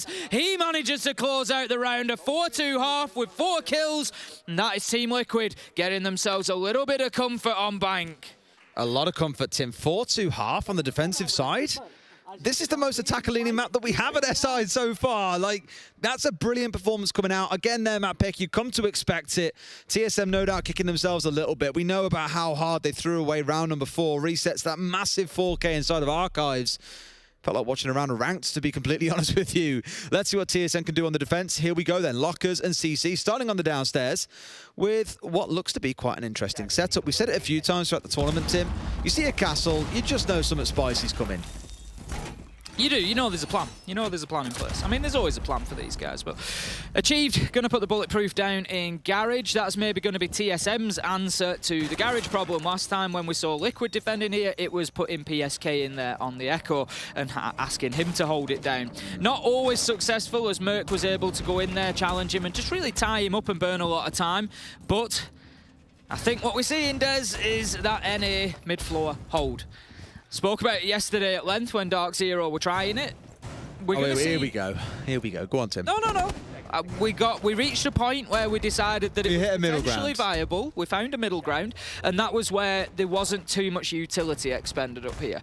Whilst they still had manpower and utility required on site, they made a much better attempt at it, but it was still difficult for them to do it. When you've got the castle, you've got mute jammers, you've got reinforcements, you've got mirror windows all up on that mid floor, you leave sight a little bit light, and they tend to just get cleared out anyway. I think with how things are set as well, they haven't got any ADSs, they haven't got any mine magnets on side to make use of because they haven't picked either of those ops. I look towards Liquid and I kind of wonder why Parlo's picking up the buck here, and I think it's more that he's fearful of maybe having to attack upwards, maybe expecting a bit of a cheese site to start, looking up towards CEO, because attacking down here, a sledge is just better in every single way. Less so for the vertical destruction, but one, for getting rid of those castles that they saw picked in, and the second, because you have those nades on side. 6 flashes, they don't really need them here. Sure, you can flash out a couple of members, but 3's going to be enough. I'd have taken another 2 nades to start tossing in through the holes, down through the hatches, sorry, and trying to find members sat inside of red, forcing them to step away, but instead, they've got the book on side. So maybe you'll see that change in a future round across to a sledge. Resets is just pushing into electrical. He's likely to try and put some pressure on towards Open and Staff, I would imagine, if he can get that wall open, but he needs to be careful because there's one playing inside of Archives Tellers as well. And basically the whole attempt from TSM here, where teams sort of turtle up down in sight, this is about burning some time. Merc's going to find a big opener onto Nesk there, and that could go a long way towards helping them get a win on the board here with this hold. As I say, it's really about wasting time, and the question is, how much time do you waste? How many risks do you take to keep holding on? They still haven't dropped the hatches yet, which I think is fine. I actually like this. Bolo, just having that hatch sort of soft, it gives them the option to reinforce, which is exactly what he's going to try and do, but he gets himself caught out there. Does manage to get the reinforcement, gets caught before he goes down, but that is that hold broken again, Des. It's now all about sight. Liquid low on time, but Merc, he's going to get himself a freebie. That's a steal with the amount of health that he had left. 3v3 as Parlu picks up the trade, and that leaves us now with Liquid pushing onto site. Yeah, it's 2 kills for Merc at this point, but it still feels even out by Liquid overall. They've got a couple back themselves. 3v3 and the 45-second mark starts to kick in. This is where nades, I think, would be really good to forcing back some of these TSM members. They've got flashes to play behind if desired. And Parlo's going all the way around the world here. Is he going down towards Garage potentially for a bit of a late push? Who knows? It certainly looks that way if he's going out of the loan office window. He's going to drop himself down over the ledge and back in on himself. And this could be absolutely lethal. lethal. Is the cam. They do have the Yes. bulletproof, and Bolo's on it, I think. He's certainly on a bulletproof. I think they only had the one, yes, so he must be on that one. So they will be away. Charla there, ready to challenge. Information was there, takes a lot of damage. Charla's absolutely all over this, Des. He's going to be earning his birthday cake at this rate. He's got the diffuser down, 2v2, Reset's pushing in. It's all up to him and Palu. All up to Palu now, shut down by Charla. And that's going to be the first defensive round for TSM locked down. And as I say, we're finding that middle ground with that middle floor hold for a locker's site. Not too much utility put up there, dropped away at a reasonable time, and it was better. It was a very heavy risk to reinforce that, admittedly, through the back of a soft wall. If that had all three panels into archives completely reinforced up, I think it would have made a lot more sense, but a big risky play, and Reset's able to capitalize. However, really it comes down to the clock, Tim. We said the same about TSM and their attacks onto that site. They've been stung by the clock twice going into the basement. Now Liquid have had a taste of their own medicine. Open area we step into. This is what we saw back in round 6 when Ask found that massive 4K for the side of Liquid. I'm not quite sure TSM can reproduce those results, but this could be where things get interesting. They balance this up at 4-on-4. Suddenly you get the feeling we're on a more defender-sided bank, Tim, and then heaven knows where those next few rounds go. Heaven knows indeed. If this levels up, it's going to be... it's going to be a thrilling finish because TSM, as we've said, great play so far and getting themselves a step. The thing is, if they can really start locking down defences, it's been, to be honest, that bottom floor defence that has worried me for the North American sides. As I've kept saying, we've seen them lose an awful lot of them, but the last few that we've seen, they just seem to really be getting into the stride of it now. Like you say, they've found what doesn't work about it, they've adjusted it, they've sort of just narrowed it down, they've tweaked it, and it's having great results for them now. So TSM able to get one. If they can find them elsewhere in the map, if they can lock down open area, you're in trouble, because then you look and you think, right, well, they can probably do lockers and open area again, so that gives them at least 6 rounds. They're looking towards a vertical hold here as well. They've got a Goyo shield facing up towards Janitor Hallway. On the back of that, they've got 3 C4s in back pocket to play with, Tim. And you're looking towards a lot of information being fed back and forth because you've got the Yokais, you've got the Mozzie Pests. Lots for them to work behind. And of course, doubling up with the Mute means that you have a lot of intel denial as well. So Liquid going to be quite impeded on their push into the building here. Will be quite slow on information. TSM going to be high on it at that point, and with the explosive energy coming in behind it. I really like the setup coming out of TSM. Charla just on the Yokai drones, going to be feeding information in as Liquid try to push into the main lobby. Ness goes in on the top floor. I was just about to say they really could do with a big round out of Ness here just to go in and get those entries, but Achieved is ready and waiting, catches him with the gun 6 out and just absolutely slams him on the entry. Just eviscerates him. Nothing he can do. The Gon 6 shot did come off, which did remove the Goyo away, so Resets is free to step forward. But Merc, another incredible shot coming in this round from TSM. They're on fire a bit today, it's starting to feel like, Tim. And that's even without Bolo popping off and dropping another 20 kills on this map. It is, honestly, at the minute, if you had to ask me for the winner right now, it feels like TSM are going to do it. They're a round down, but they are just fighting so hard and so well. But let's not forget who is on the other side of this game. It's Team Liquid and Palu, one of the biggest names that we've got. He manages to get a kill onto Bolo and start to bring things back here in round 8. It's 4 versus 3 now. TSM just hunkering down. Liquid able to start doing a little bit of vertical work, but not over the site as of yet. They're still playing above tellers, above archives, and just trying to find anybody that's away from site right now. It's far from the end of the road for Liquid if they were to lose this, but you've said it a couple of times, right? Can you imagine a universe in which Palu and Ness don't win an Invitational? Yeah, at the minute, it's not looking the best for them. One game where they're not quite hitting their shots, not quite putting up the numbers, and it's starting to hurt them a little bit. Palu does get one back, so already it's a 3 versus 3, despite those 2 wonderful shots coming out of TSM.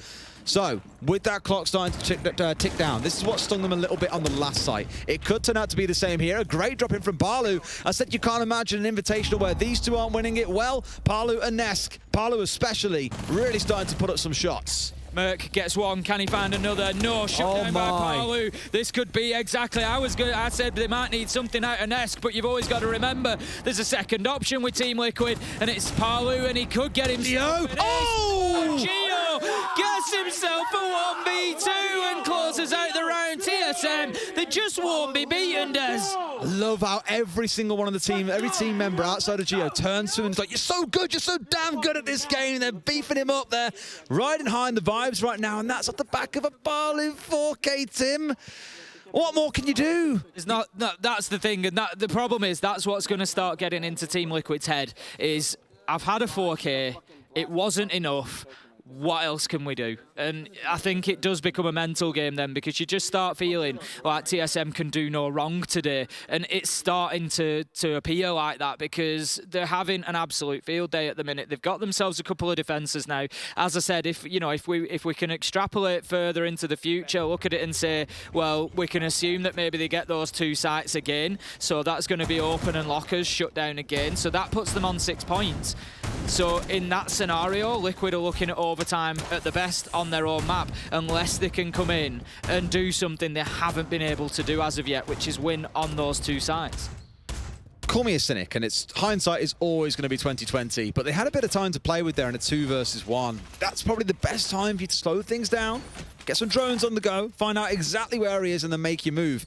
The scary thing is, Palu, I think, flashing from behind as well. I don't know if the flash fully connected. He looked like he was in range, but it might have been clipped by the edge of kind of the wooden light screen that sat between him, the desk, the office desk that's set up there, the grenade, and of course between Geo, which meant he could win both of those separate 1v1s. Either way, massive play coming out of Geo, and if that's all that he does in this game, that could be what gets him through as a 2-0 into the next round against the winner of Empire against Sonics, which, as a reminder, is our next game. I tell you what, if TSM can beat Liquid 2-0 here, I would not want to play them in that next round. No. Because they are going to be a nightmare. They're hitting form, they're hitting confidence, they're hitting everything at the right time here at the Six Invitational 2022. It has been a great performance. Bolo's going out of this window, I tell you now. He's got it prepped, he's ready. He wants to go, he's just waiting for a potential repel. He's just waiting for the invitation. No, there's no one there. They've moved away. They've all moved off. If he jumps out here, he's dead. And that's what makes me nervous. Okay, he's back to He was just waiting for the zipline. Woo! If he'd have heard that noise, he'd have been straight out of there. Oh, absolutely. I'm glad that he didn't in the end and just thought, yeah, let's go for it. At least here he stays himself alive. He's not going to be perma-pinged outside and surely gunned down by Liquid, who were all gathering around the lobby, taking the front door as any would-be citizen or well-meaning citizen would do, rather than smashing some windows in. Bolo's hoping to challenge, I think, onto this, I think it's the Habana Ask hanging on these windows here, looking to get Kanto opened up to try and force Achieved away. Not yet going to happen. Now that it has been opened, he hasn't yet stepped away. Still dug into the left-hand side here, which means he could be pressured if not careful. Chalet, though, they're not seen this. They haven't seen the bulletproof in lobby, Tim. No, and it's a good one as well. I love it. Plenty of information in, and it could be the undoing of TSM here if Liquid can use that information well. The problem not a problem that they've got, but with 5 still alive, sorry, TSM, 5 still alive. Oh, there's nobody sat watching it necessarily. Chalet is on it at the minute though, certainly doing the work. Achieved is going to take the damage there. 5 versus 4 effectively now. Achieved unlikely to be picked up. May choose to drop himself away through the elevator, but probably not. He can just keep himself there and feed information on sound calls for the time being as to when the push is coming at least. It's about all that he can offer at this point. Bolo is holding a tight angle, but it doesn't matter. Resets finds him, and that's going to be Neskin Resets opening things up. 5 versus 3. Does mean now for the last 3 members of TSM, they've got to dig in deep on site. They've got a C4 still to play behind in the hands of Merc. 1 holding inside of Tellers, 2 in towards Archives. Chalet now actually stepping down in towards open area as well. So spreading out ever so slightly here to see what they can achieve. Still seeing that bulletproof being used, by the way, feeding out what's going on with Ask in terms of when he's coming off the rappel, when he's pushing in. Oh. And now they know. Palu, a big kill from above onto Merc, a 5v2, and surely, Tim, surely Liquid find the round. That was absolutely beautiful from Palu there, just hitting that vertical shot so casually, but they are so difficult. Resets gets 1. Geo stops it being a flawless round, but that's all he can do. Traded out immediately by Resets, and that's going to be Team Liquid taking themselves an attacking round. It really was what they needed. It's the first one that they've had on the board, and somehow, Des, they still find themselves in front here despite TSM's hard work. It's 5-4 Liquid, 2 more rounds for them, and they find themselves going to map 3. This is going to be the battle, right? They've now got to overcome this site that they've already lost, and both teams have really struggled attacking into the basement today a couple of times. It's been one of those where the clock has not been their friend. They've had to deal with potential roamers. They've had a war over blue stairs when TSM have attacked it against Ask, for example. There's just lots to really think about, and it's going to be a similar lineup coming in once again for the side of TSM. Looking in towards that Mozzie for the information denial away. You've got the Echo coming in with more information too. A bulletproof for inside a garage, which Palu found himself standing up against. It's really going to be on Liquid here to be the ones that make a change, and their lineup hasn't really changed at all. Just getting the hatches. All of the boxes being ticked here from TSM. As we said last time, they held this site well. They were able to burn a lot of time. They didn't use too much resource in doing it. Bolo got a little bit ambitious in reinforcing a hatch and lost his life, but it wasn't the end of the world. It's still, you know, burnt a bit of time, lent to them being able to get this one done. They're going to be playing it very, very similar. Achieved is now going to do that final castle barricade and just lock himself into open and staff. They also had Merc out in the map roaming last time as well, but I think it's going to be a little bit of a different approach from Liquid this time. He's still doing his setup is the problem here as well. I thought Resets was just going to go for it then as well. Maybe they had a drone inside of open, but nope. Nothing to worry about just yet. You've got Bolo sat inside a stock, by the way, and Merc playing inside a janitor. So they are starting up on the top floor. The hatch is reinforced underneath Bolo, so he's got to be careful. Same for Merc. He's now stepping himself further back. Understandably, you want to make them work for those hatches, right? Get your hard breachers over there. If you lose your hard breacher, guess what? Things are going to fall apart very quickly. That said, they've got the Habana on side, and they've still got those 2 hard breach gadgets coming in for the 0 of PSK. Merc roaming freely on this top floor. The push hasn't really started from Liquid yet, but they're only 45 seconds in. If only Bolo knew. If only he knew. Drones are going across. Oh, he went for it! Bolo gets Nest, Gas gets Bolo, a nice little trade there. That's going to be a 4 versus 4 now. Not the end of the world for Liquid, but they've only lost the Ana, a couple of nades potentially, but it's not terrible. If only Bolo knew. If only he knew. More important is the man that they've lost, essentially, with Nesk being off the board. Struggling to get into some of these rounds at times, but he's going to be looking to Palu now to step up and find those frags in his place. Merc knows that there's one on the rappel, and I think they know exactly where Merc is, as Axe does manage to find him, and that leaves us now 4 versus 3. 1 minute 30 left to go. Team Liquid, for me, looking a little bit better than they did last time on this attack. They're doing good with the kills in the early round is the most important part, right? Like, Bolo popped his head out of stock window, got the kill coming in onto Nest, but was immediately traded out. You've then got one moving up towards the North rappel, finding another one. One thing to consider, Tim, of course, is this is the bottom floor defense that we're looking at. This has been a lot of time wasted up on the top floor. Sure, they've lost 2, but they've basically chewed through every single drone that Liquid had in the back pocket. Only 3 left on the board, and only 1 active in the field. Nesk, both of his are alive. But I think one's in back pocket, one's out on the field. They've got basically 1 drone to work with here. That is not a pretty situation to be in. Nope, it's really not. They're going to be going in without a lot of information. They're going to be going in largely blind here. We've got Liquid still opening up castle barricades. 45 seconds left to go. Palu pushing blue stairs, not going to meet any resistance. They can get themselves down into server, but you just feel like this could end up being a little bit rushed. They've still got work to do. They've still got the wall to open up. They've still got kills to find. 30 seconds. Chalet is sat inside a garage. He needs to be careful on his angle there because he wants to be available if there are Yokai drones left to use them to deny the plant that's going to come in potentially, especially in such a late plant situation. Look at that, Chalet. He must have been inches away from his monitor to spot Ask there. Geo gets resets, and all of a sudden Liquid, it's falling apart, but Palu, he gets 1, finds himself now 1v2, taking damage. They know exactly where he is. Time ticking down. He can't do a thing as Chalet finds him from the garage. And once again, Chalet has had so many of those important late round moments. Just comes down to it time and time again. That clock really pressuring Liquid, and Chalet just sat there cool as a cucumber in garage. Had Merc watching the bulletproof inside of garage to make sure he wasn't going to be flanked, and his job was simply to sit at long range and just fire little pot shots. Finding himself the 1, getting the last onto Palu as well. 2 left alive for TSM at the end of the round. All things drawn square, Tim. Once again, it's 5-5. We are going to see all 12 rounds of regulation. And it's one thing I know is going to happen after this series. If TSM 2-0, they'll go, TSM had that, no problem at all. 1, the first month you saw Bolo really pop off. Yeah, that wouldn't really 2, tell the story. We went to overtime in map number 1, and we're going all the way to at least 12 in map number 2. It's been very, very close. No matter what the result here, both teams have turned up and had their moments. They've both had big plays, 4Ks on both sides. You know, we've had clutches, we've had big moments. TSM have just managed to really fight to keep themselves on top, and that for me is yet another string to the bow of TSM here at Six Invitational. We've seen them play well strategically. We've seen them have games where they just get 3Ks, 4Ks. We've seen Bolo get 21 kills today, but we're also seeing great fortitude and mental resilience from them today. Despite being behind here on Bank, they keep fighting, they keep getting the way through. Liquid have not been an easy opponent to overcome here, but they've done it very, very well. Indeed. I mean, this is even without Nesk and Palu going absolutely nuclear, right? Yep. Like, on the day, they would be absolutely mental. Sure, we've seen Palu come up with a big 4K. We've seen Resets have one in a round by himself too. But it feels more like the engine's like sputtering and stammering to really get itself started here, rather than being in full rev mode and getting the car moving along. They are in the game, they are competing, but it's not quite to the level that we know and have seen out of Team Liquid throughout the competition so far. Here we go then, into open area and staff room for round 11. Again, we will see all 12 regulation rounds here. It's still a very close affair. You can't really call it one way or the other. TSM, it feels, have got the momentum after taking those few rounds on the defense and bringing things up to 5-5. However, you just don't know between these two teams what's going to happen round to round.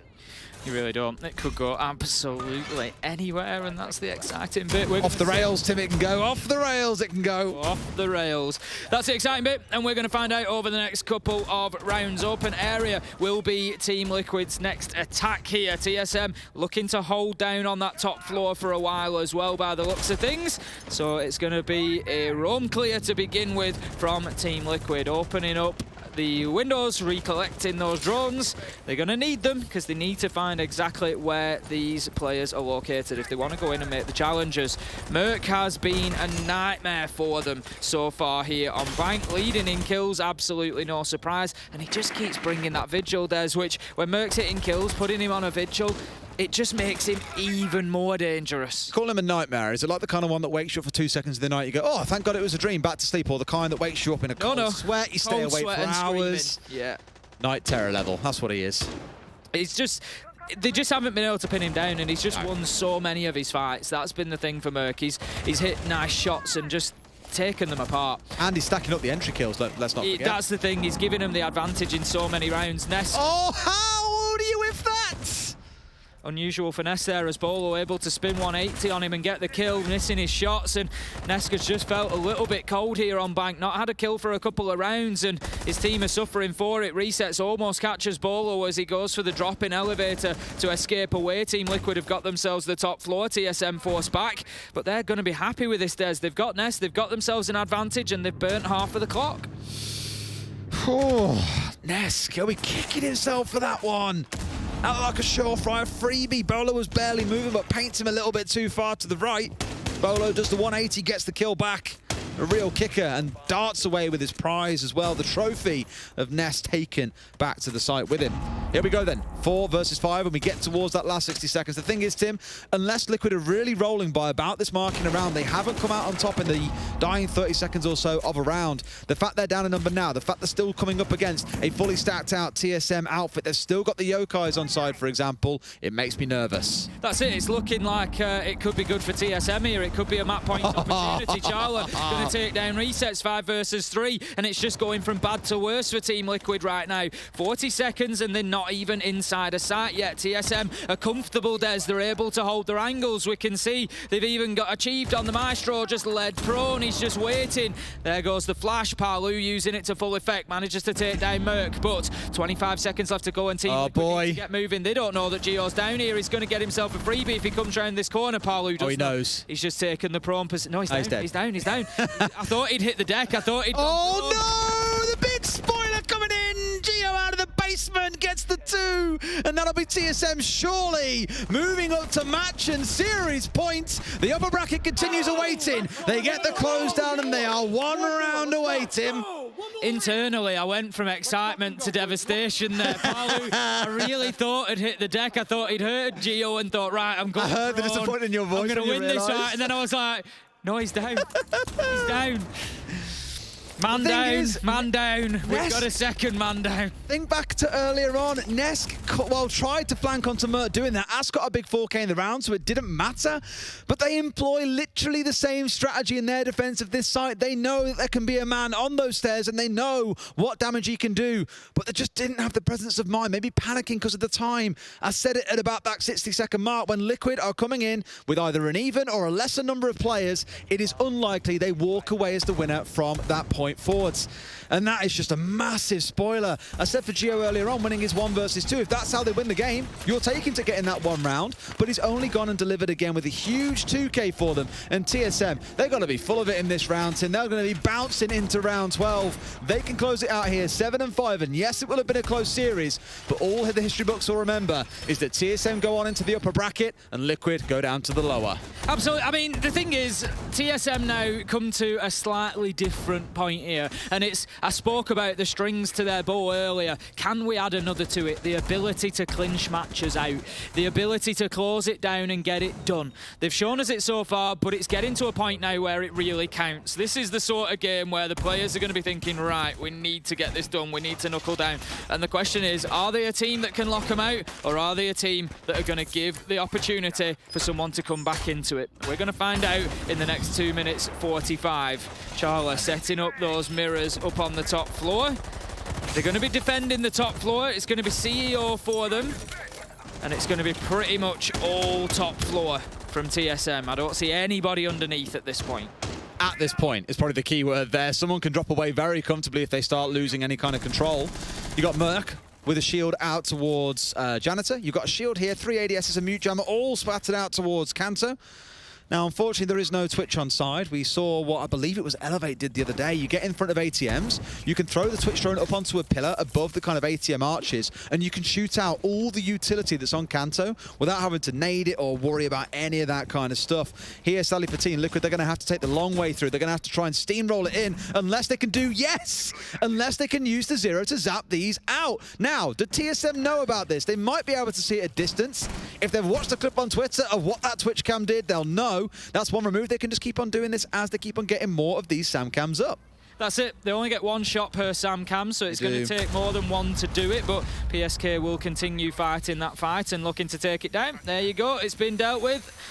I don't think they were all from the SAM cam, but it was certainly a part of it. The wall's going to be opened, and Achieved has had to dip away. So good start for Liquid, and they are definitely posturing up for that lobby-sided push. You really want Parler to get underneath here and get blasting that floor with the buckets. The whole reason why you've had it this entire half is for this vertical play. They haven't had massive amounts of opportunity to use it yet. He's just used it more of his go-to fragging machine, sitting at 11-7. But this is the round where you want him to be used. The thing is as well, Tim, they only have 2 frags in the round, and both have been used to clear out Kanto. They can't use what teams have been doing all tournament long, which is those frags to get kills from below without any response from the other side. Here comes the entry. It's Geo to get things off. Immediately traded back out. It's a 4 versus 4. Down to another as Reset starts to go nuclear, Tim, to 45 seconds left. Big play there, 4 versus 3 now for Team Liquid. 45 seconds left to go. Ask has the diffuser in hand. Parlu's just working above from the skylight. Doesn't find one. Achieved. Was ready for it and hits him on the reverse. Brings us back to 3 versus 3. They need resets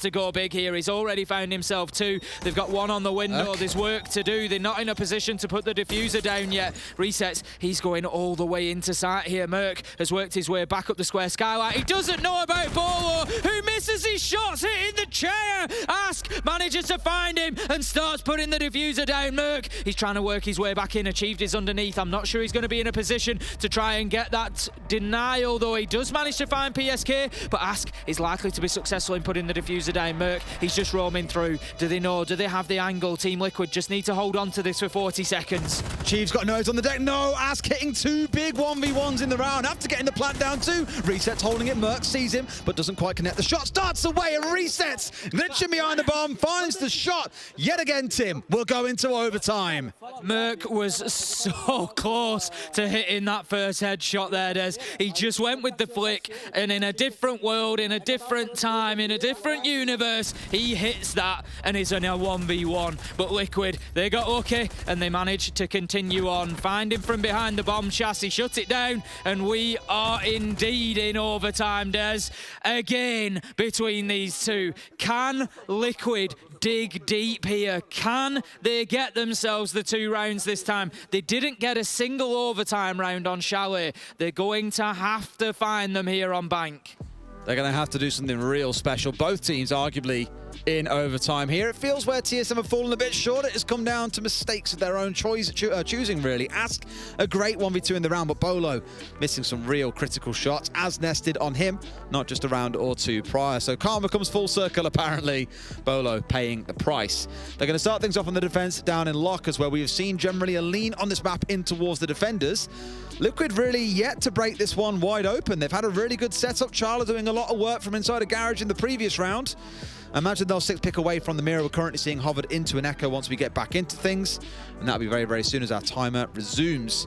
Again, for TSM, why fix what ain't broken? Liquid has shown they haven't quite been able to crack it yet. There's no change to their lineup coming in here. Maybe we see a 6 pick to spice it up here. It's going to be the Iana stepping out here and the Jackal coming in instead. So maybe a nod here towards what Merc has done. He got a big 2K on the entry last time round on this site. They just want to see him back on site and not causing trouble and getting in the way of their plans. Oh, Des. We're being treated, Tim. 2 maps of overtime. So excited. Happy birthday, Charla. Happy birthday, Charlotte, indeed. Those celebrations are going to have to wait for the time being, because you've got at least another 2 or 3 rounds to play here. That's what it's going to be. For anybody newer who's joining us, it's the best of 3 rounds now. So the first team to win 2 of them will take this map. If that happens to be TSM, if you look above their name at the top of your screen, there's a little red diagonal bar there in the center of the screen towards TSM, showing that they have got 1 map won already in this best of 3. So if they win this one, they continue on their upper bracket quest to find that hammer at the end of the trail and to win the Six Invitational. Team Liquid would drop down to the lower bracket. However, if Team Liquid can come out on top here in overtime, we will go to a 3rd map. It's Villa, Des, and it is honestly anybody's, you feel, at that point. Oh, yeah. I mean, look back to, SI 2020 when they finished 3rd as well. They came so close that time, and they were kind of always second to SSG and NIP, naturally, as they were the grand finalists. But TSM know what it's like to get close and just fall short. This year, something feels a little bit different.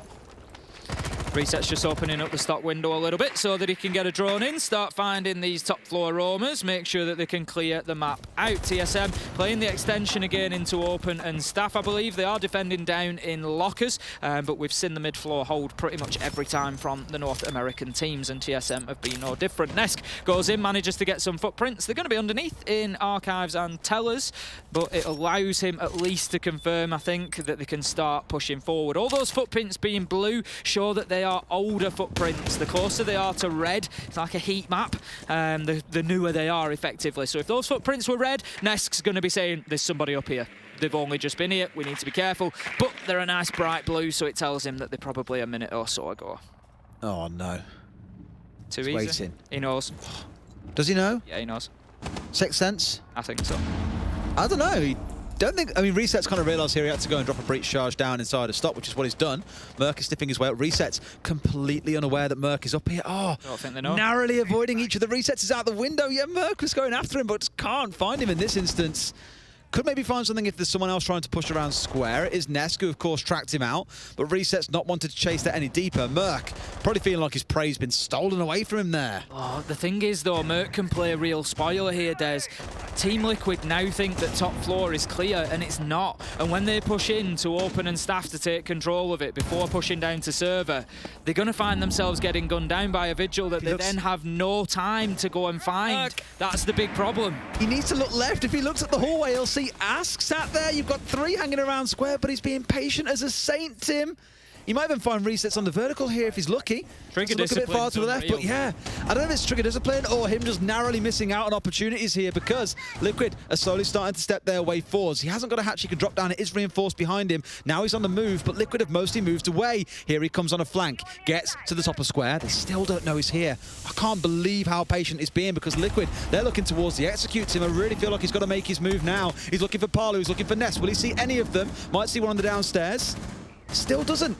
Now he sees one, just misses him out as well. They're going for the plant, my man. You've got to make a move. Finds the one, gets the shutdown. Can he find any more? Sees the diffuser, gets one, gets the second, gets the third as well. Merc has absolutely crippled Liquid from the back after the patience of a saint. Saw him hanging on the top floor for the longest time. They're going to win on the time there, but Merc is the hero. Nothing short of a majestic play coming out of the Vigil of Merc there. He bided his time, Des. He knew what he was doing. He didn't want to take a nibble at the small fry. He wanted the big fish, and boy did he get it straight down there. 3 kills, absolutely unreal from Merc. Take a bow. You might have just taken one step towards putting your team in the next upper bracket match. It's that fight there that he wins. The second one against Nesk.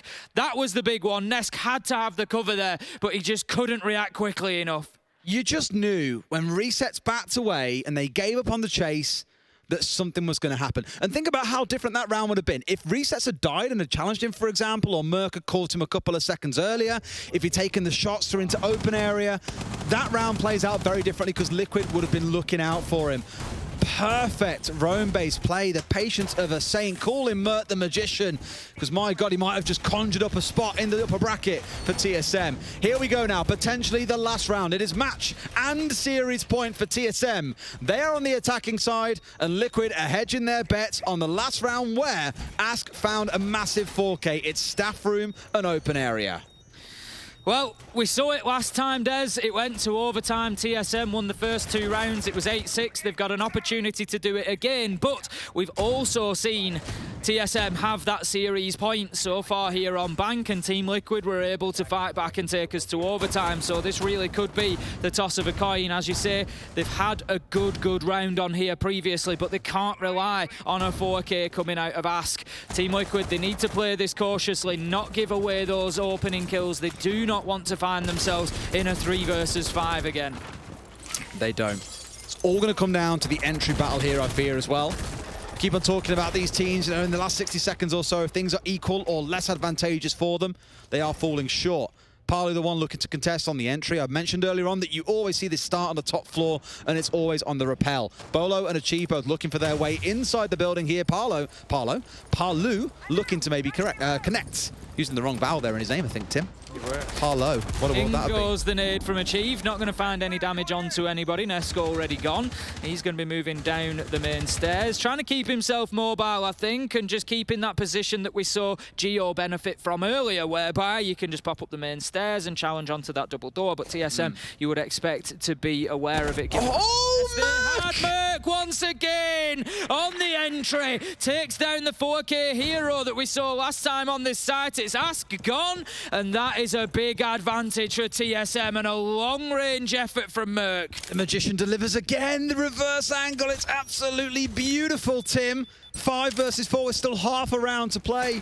You're looking at it already and just thinking, can anything stop TSM walking over Liquid in this round? They need someone to go huge, whether it's Parlu, whether it's Ness, whether it's resets with another big 4K, whatever it looks like, someone needs to work some magic. Otherwise, their time in the upper bracket will come to an abrupt end. That's it, it's time to fight, and it's now or never. Merc just leading the way this time. It was Bolo on 21 kills last time. It's Merc this time on 15. Not quite hitting those heights, but still up there with an unbelievable performance. He's going to open up the wall, give himself a long angle inside of open. 57 seconds left to go and a lot of pressure for Liquid to absorb here. There's multiple accesses to site. Merc takes a shot through the wall. It's just one of those days. The Magician. It's just one of those days where the shots are landing, so you keep taking them. Merc finds himself number 16. That's PSK gone. 3 versus 5. If you remember, I said this was the last thing that Team Liquid wanted. It puts them seriously on the back foot now. They're inside a site and they're just trying to hang on. You've got Merc pushing out towards west side by Bleepers, but you've got Ness playing downstairs. Geo is going to drone him out though, so hopefully shouldn't catch him, but it's resets from the other angle. Gets him instead. You'll take that every day of the week. At the end of the day, it doesn't matter who gets the kill as long as it is found. 4 versus 3 and 15 seconds to go. I think Liquid can hold on here maybe, Tim. Bolo gets in and gets 1. Resets a second in the round. A 3 versus 2 with Geo trying to sit the diffuser. Ness coming in towards Bleepers. Big C4 over the top, but it gets shot out. Resets is down. Nesk has got to do it all. Bolo steps up for the challenge. It's a little bit of a 1v1 on the close angle. The Bolo wins and sends them further into the upper bracket. Liquid drop down to the lower. Who would have thought we'd see a finish like that. Bolo just giving us a masterclass at the end. Shoots out the nitro, hits the man in closet, comes round and gets the shotgun kill. Absolutely fantastic from all of TSM. What a performance, but Merc, he really stepped up for them there. 16 kills, 10 for Achieved, 10 for Bolo, and you got to feel for Team Liquid, Des. There was a lot of spirit, a lot of fight, but TSM, we picked them out after the first game that we casted there, saying they look good here, and boy, they just keep looking better. They've just looked sharp, and don't forget, Tim, in the series, 2 entry titans entered. We had Nesk, we had Merc, both tied first place on plus 18. Merc blowing Nesk out of the water in that game. Happy birthday, Charlie. Happy birthday indeed. What a day for TSM to now go through again against the winner of Empire versus Sonics. They have the, I don't want to say the easy road, because there is still a world where they can drop a little bit lower if they don't go on to win that next game, but they avoid the scrap, the fear of being eliminated in that lower bracket. They get to take it easy, really, whilst everyone else has now got to sweat to try and fight them and match them in that upper bracket. It's not going to be easy. Honestly, TSM, I'm going to say it, they're now my favourites for the tournament. If I look at the teams that we've got left, and that's no slight to anybody else, there's some very good teams, but TSM are just on another level right now, out of the performances. I mean, at this point, they're one of 3 teams left in the upper bracket. Somebody's going to have to You've got 3 you can up. pick from here. Yeah. I think Empire could still come and surprise some people, and Sonics... Anybody can win it. Anybody can win it. Just TSM are favourites. TSM, for me, are my favourites. I'm with you. After their performance in groups and all the way good. through. That's our 4th time casting TSM now as well. Lucky us. Very, very lucky us. I ain't going to say no to any more of that, that's for sure. What a series we've just had. We'll go to a quick break. When we come back, the guys on the desk are going to break that down for you a little bit more. Catch you later.